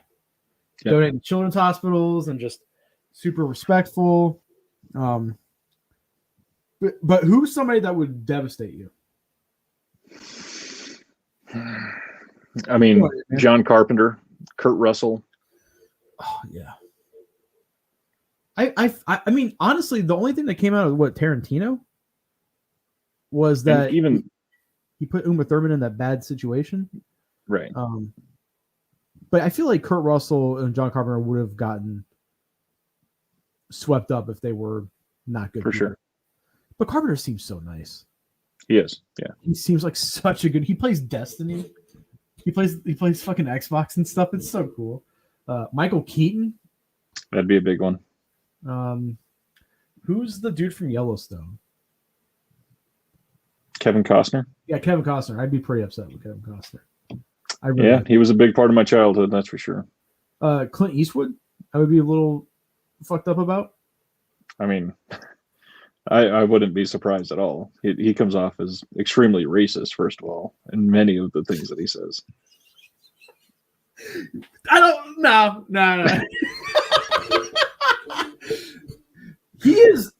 That is probably a perfect example of someone whose political ideologies I do not align with, but I keep watching his movies, and they're like, for a guy who's in his 80s, he's directing his ass off, and the majority of them are pretty good. You disagree? To a point. Yeah, I've never been a big Clint fan. Obviously, I love some of the dynamos, his performances on some of the biggest names, but I've never really understood the hype. I mean, the Dollars trilogy is great. Other than that, like Hang 'em High, Outlaw Josie Wales. I would not even stand up for that one. Hang 'em High, I would be on the line for maybe. Unforgiven. But Unforgiven's an odd one. Probably, but there's so much in that movie that is not him that makes me also appreciate the rest of that movie that I can overlook him. I do like Gran Torino, even though it's pretty problematic. Yeah. I love that movie so much. Just that movie would not fly today. We had I don't know if I've told you this, but we have. I think my dad is the only 100% white person at the restaurant that works there now, and we have this Filipino. His name is Nathan. He's from the Philippines. He's moved here barely. He speaks English, but he doesn't fully understand. Right. So he called me the N-word, and I was like, Nathan, in America, you can't say that. And he was like, why? I was like, oh boy. And then he's like, have you seen Gran Torino? And I was like, yeah. Oh, God. And he goes, you can call me Zip. I'm like, no, Nathan, no, I'm not calling you Zip. But I do. He calls me a WAP, in Dago. It's like one of those relationships where he'll be walking like, what's up, you fat WAP? And I'll be like, what's up, Zip? Just I feel so bad saying this. But God, I really love Gran Torino. I saw that in theaters with my dad. And my dad's like, I fucking love this movie. This movie rocks. Even my dad was like, when American Sniper came out, my dad was like, my dad's woke now. It's so weird to me. It's bizarre. Because he's 60 at the end of this month. I was about to ask how old he was. He's 60, grew up on a farm. He is as white bread as you can get. All of his family, super racist.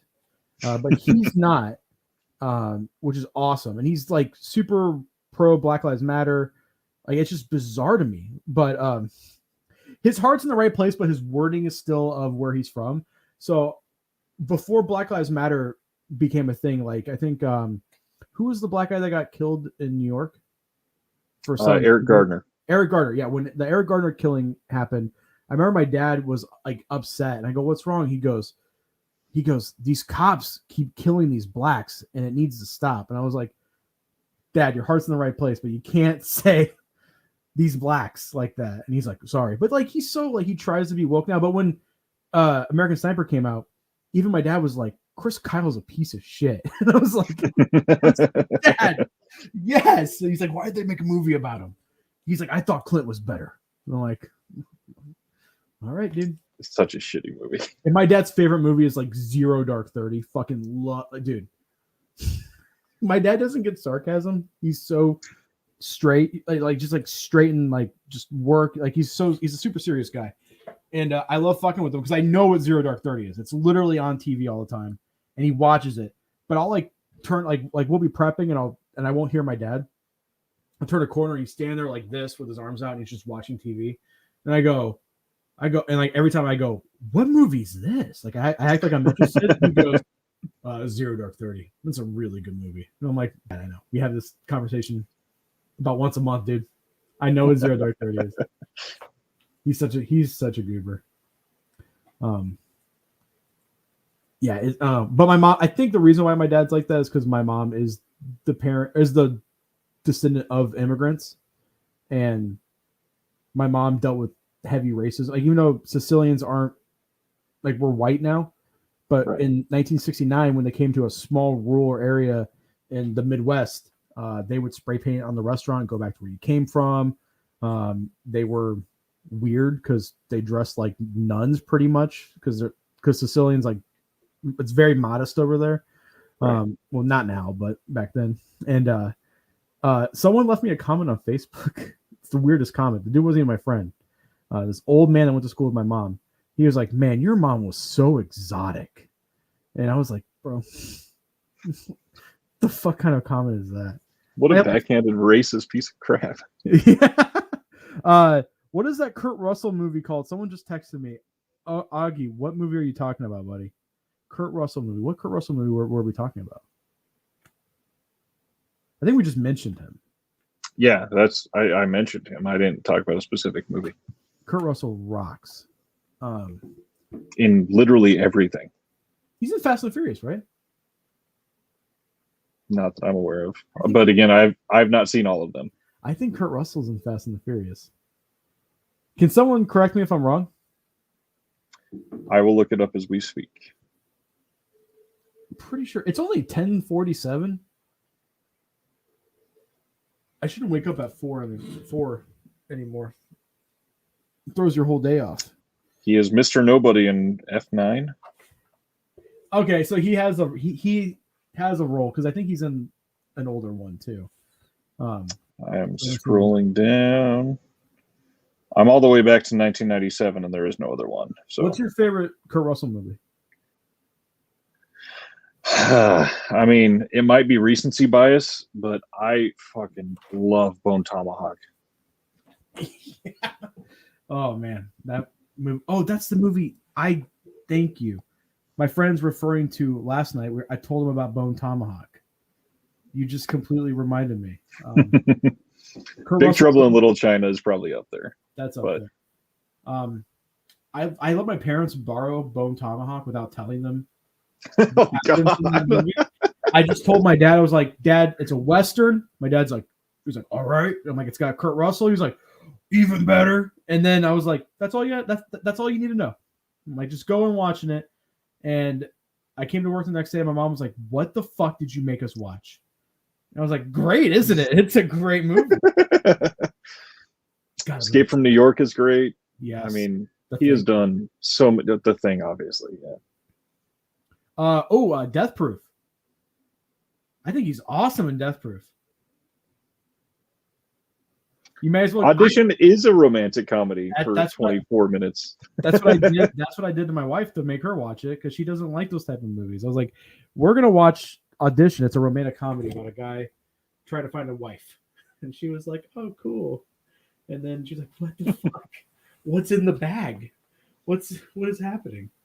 Yeah, Bone Tomahawk's great. I really wish. Oh, I don't know how I missed it. He's also in F8. I missed it because of the title. It's The Fate of the Furious. Hell yeah, it is. That's a great. Man, I was just not reading, I guess. He's also in Furious 7. Man, I'm awful. I'm sorry. Mel Gibson and Kurt are good in Tequila Sunrise. Is that a good movie? It's not bad. It's pretty good. I mean, his acting is probably the best part of it. Mel's one of those guys that I forgive for being a shitty person because he's so good in Dragged Across Concrete, which is the director of Bone Tomahawk. Bone Tomahawk, yeah.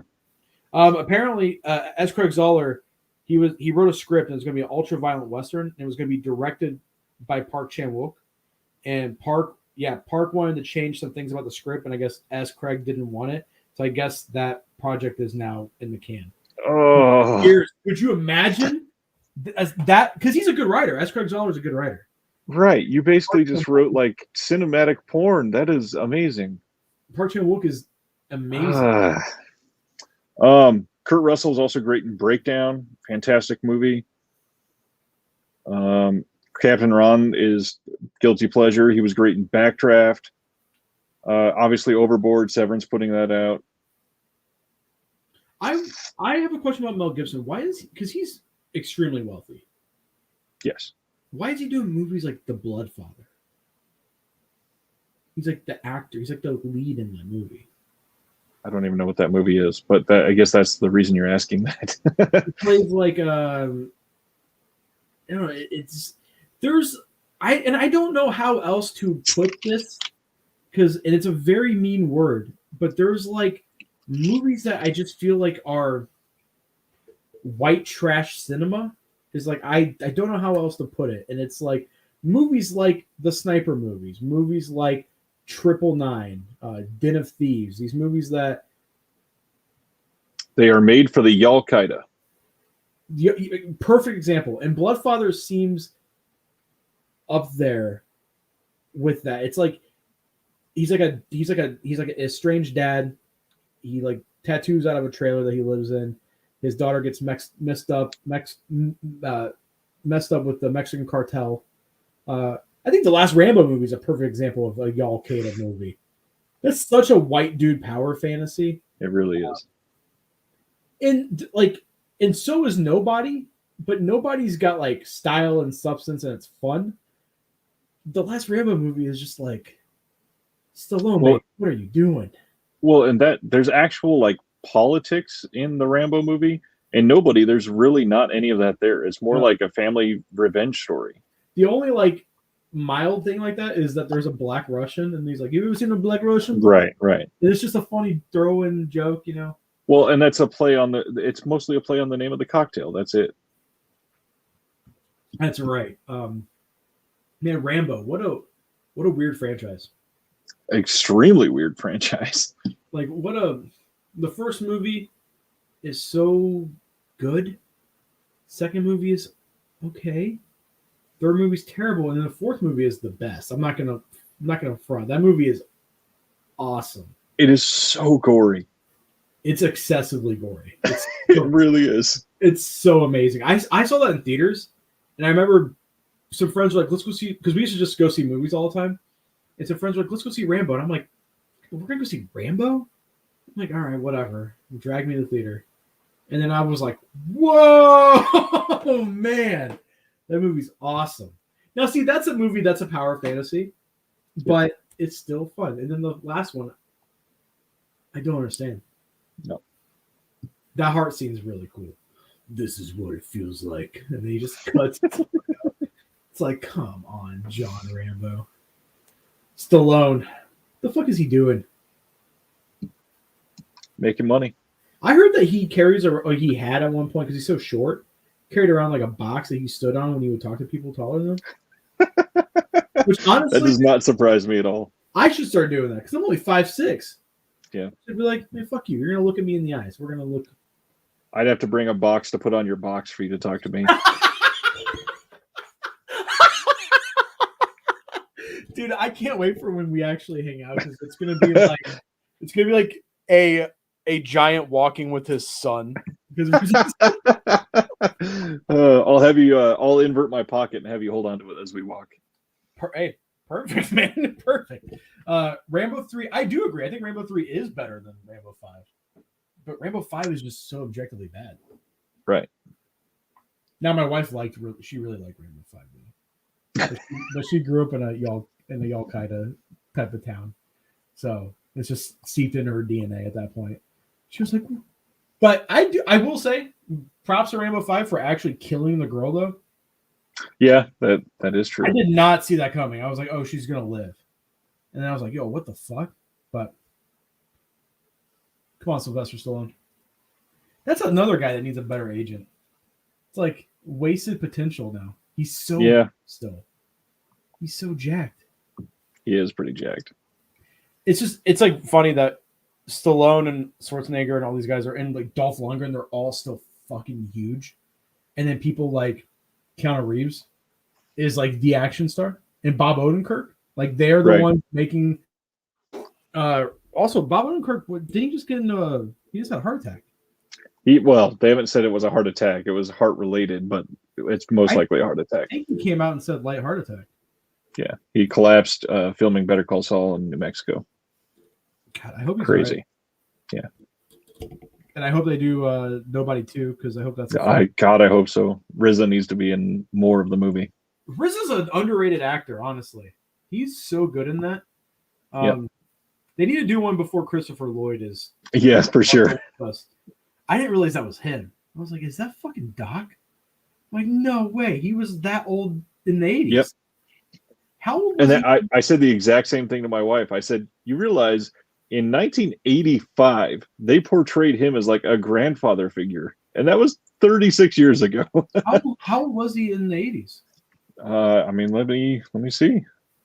Because he looked, I mean, poor guy, he looked old as fuck. Yeah. Christopher. He had to have been at least 30.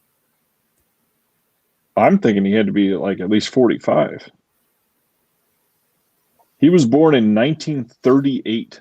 So he was almost 50 when Back to the Future came out. Are you shitting me?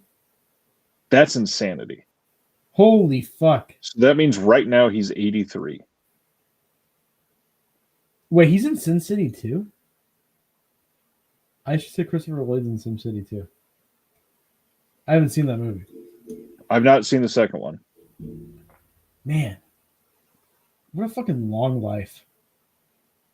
How old is Stallone? Stallone's got to be up there. Sylvester Stallone. Stallone's 75. Dave says Lloyd looks like he's having a ball and nobody, and I agree. It looked like something he needed. Looks like it helped him wake up. God, Stallone is still so jacked. Stallone sounds like how I would imagine somebody with CTE talking. You know what I mean? He just mumbles all the time. He looks like he is always forever will have just gotten shot by horse tranquilizer in his ass. Oh, fucking. Somebody pull this syringe out of my butt. Dude, Dolph Lundgren's in great shape too for a fucking 63-year-old man. Dolph Lundgren's a guy who is just, it's unfair. He's like a fucking nuclear biologist. Yep. Dude, Abe Vigoda, 94 years old. Jeez. God, that's insane to me. How old's Jackie Chan? All that and Betty White is still alive. Hey, Betty White's my girl. How old is Betty White? She's 99? 98 or 99, yeah. Jackie and just think, 7. in the 80s, Betty White was the star of a show about women that had retired.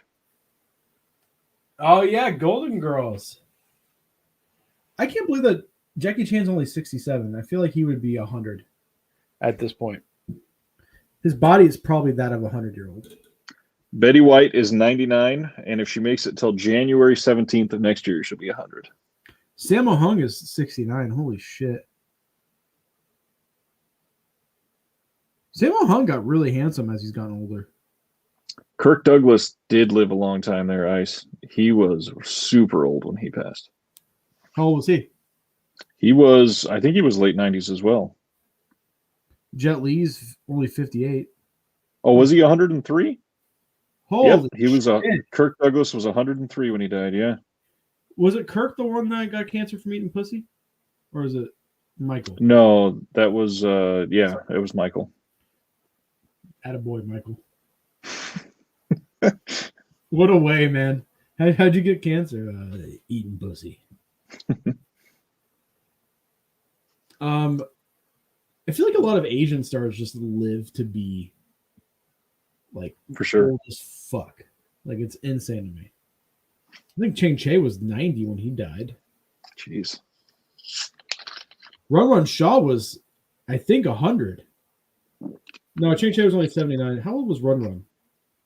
I think he was in his hundreds. Run Shaw died in 2014. Was born in 1907. He was 106 years old when he died. Holy fuck. Crazy. Could you imagine being that old? Ever? No, I honestly can't believe I'm as old as I am now. Do you want to live a long time or do you want to die? Like I want to die right now. Right? Is it because you're on the podcast with me? Flip, you're killing me. I want to die. I mean, that's like 8 of the reasons, but no big deal. Jesus. I'm just kidding. No, I mean, I don't know. I've not really spent a lot of time talking about it. Not talking, thinking about it. I want to die. I want to see my daughter at least succeed in life, and then I think I'll be good. I think like she gets married, has a family, has a good job. I think I would like to die after I've built generational wealth for my kid. Like as long as that's in place, I can't wait for my parents to die. I'm gonna be loaded when they die. I'm like, woo! It's fucking. Just get that's terrible to say. All you have to do is hold on to that Battles Without Honor and Humanity. My mom pulled me aside the other night. She goes, "Hey, if something bad happens to me and your dad," and she just started listing places to look, and I'm like, "Mom, what the fuck?" And she's like, "What? We're old school. We don't believe in banks." I'm like, "Okay." I'm like, "All right, dude." She's just secretly planning a murder-suicide. I'd be cool with that. And at some working, I love my parents to death. I love them, but I work with them. I work with them every day. And some weeks I'm like multimillionaire or dealing with you two. I mean, Yep. Sometimes money seems a little better because you guys are being real fucking cocksuckers tonight. Hey, you're gonna be 63. Holy shit, Dave. Well, congratulations. My dad turned 60 at the end of the month, and that's surreal to me. That makes me feel old. Because I feel like my dad's always been my age my whole life. Like I feel like he's internally 30 in my mind. Like when I think of my dad, I think of my dad when he was in his 30s. 63 means old enough to have seen like Halloween in the theaters. That is that age where it's just like, damn, there are so many things that were lived through. So my grandparents' restaurant that they opened up, the original Flippos, across the street was a movie theater. And my mom said when they were little kids, they walked over, just like literally walked across the street. Like you could see it from the sidewalk and went and saw Star Wars opening night. Like what a cool fucking thing. Like my mom's like, we didn't see many movies in theaters, but there was a lot of hype around this one movie. That and Superman. She's like, I love Superman. I love Christopher Reeves. Man, congrats, Dave. I don't think I'll make it to 60. I drink like 6 of these a day, so which isn't good. I don't even think I've drank 6 in the last decade, so hopefully I live a little longer. Have you had Red Bull? No. You drink any energy drinks? No. I don't even use coffee to wake up. Yesterday I had like I think 4 or 5, and when I pissed, it was clear. And my wife was like, "That's not good." I'm like, "No, my body has evolved. I am the next step in human evolution." Because of Monster Energy drink. Because of Monster Energy. I did quit for almost a month, and it was not good. I was sleeping every night at a normal time. What a terrible life. I did have major migraines though, like That makes caffeine withdrawal. It was bad. Like I like the first night I had the shakes. It's like crack. Yeah. I mean, it's better that than heroin, I guess. Heroin sounds more fun though. So what's the topic for next week? You just want to watch a bunch of shit and then review a bunch of stuff? I would love to. I can't commit to anything, but well, let's at least watch one movie and review it together. I can do that. Okay. Perfect. So, guys, I think we're going to wrap it up. 2 hours. Doesn't feel like 2 hours, but never does. It never does. It's because Ryan and I are secretly in love. So, go. When you called me Boo earlier in messages, I laughed so hard at that because I usually say that to you, or I'm the one doing that kind of stuff. So when it's thrown back at me, I'm like, I love it. So guys, thanks for chilling with us. Hope everyone has a good Tuesday and rest of the week. Expect more videos from Ryan this week. Go subscribe to him. How many subs are you sitting at now? Just under 225. So yeah, not very many. Get him to 250. Come on, guys. By the end of the week, let's have 25 more subscribers. If I get to 250, I'm starting a weekly live show on Thursday nights. So do it, guys. I need something to watch while I'm at work on Thursday. So perfect. Anyways, guys, peace out. Have a good night.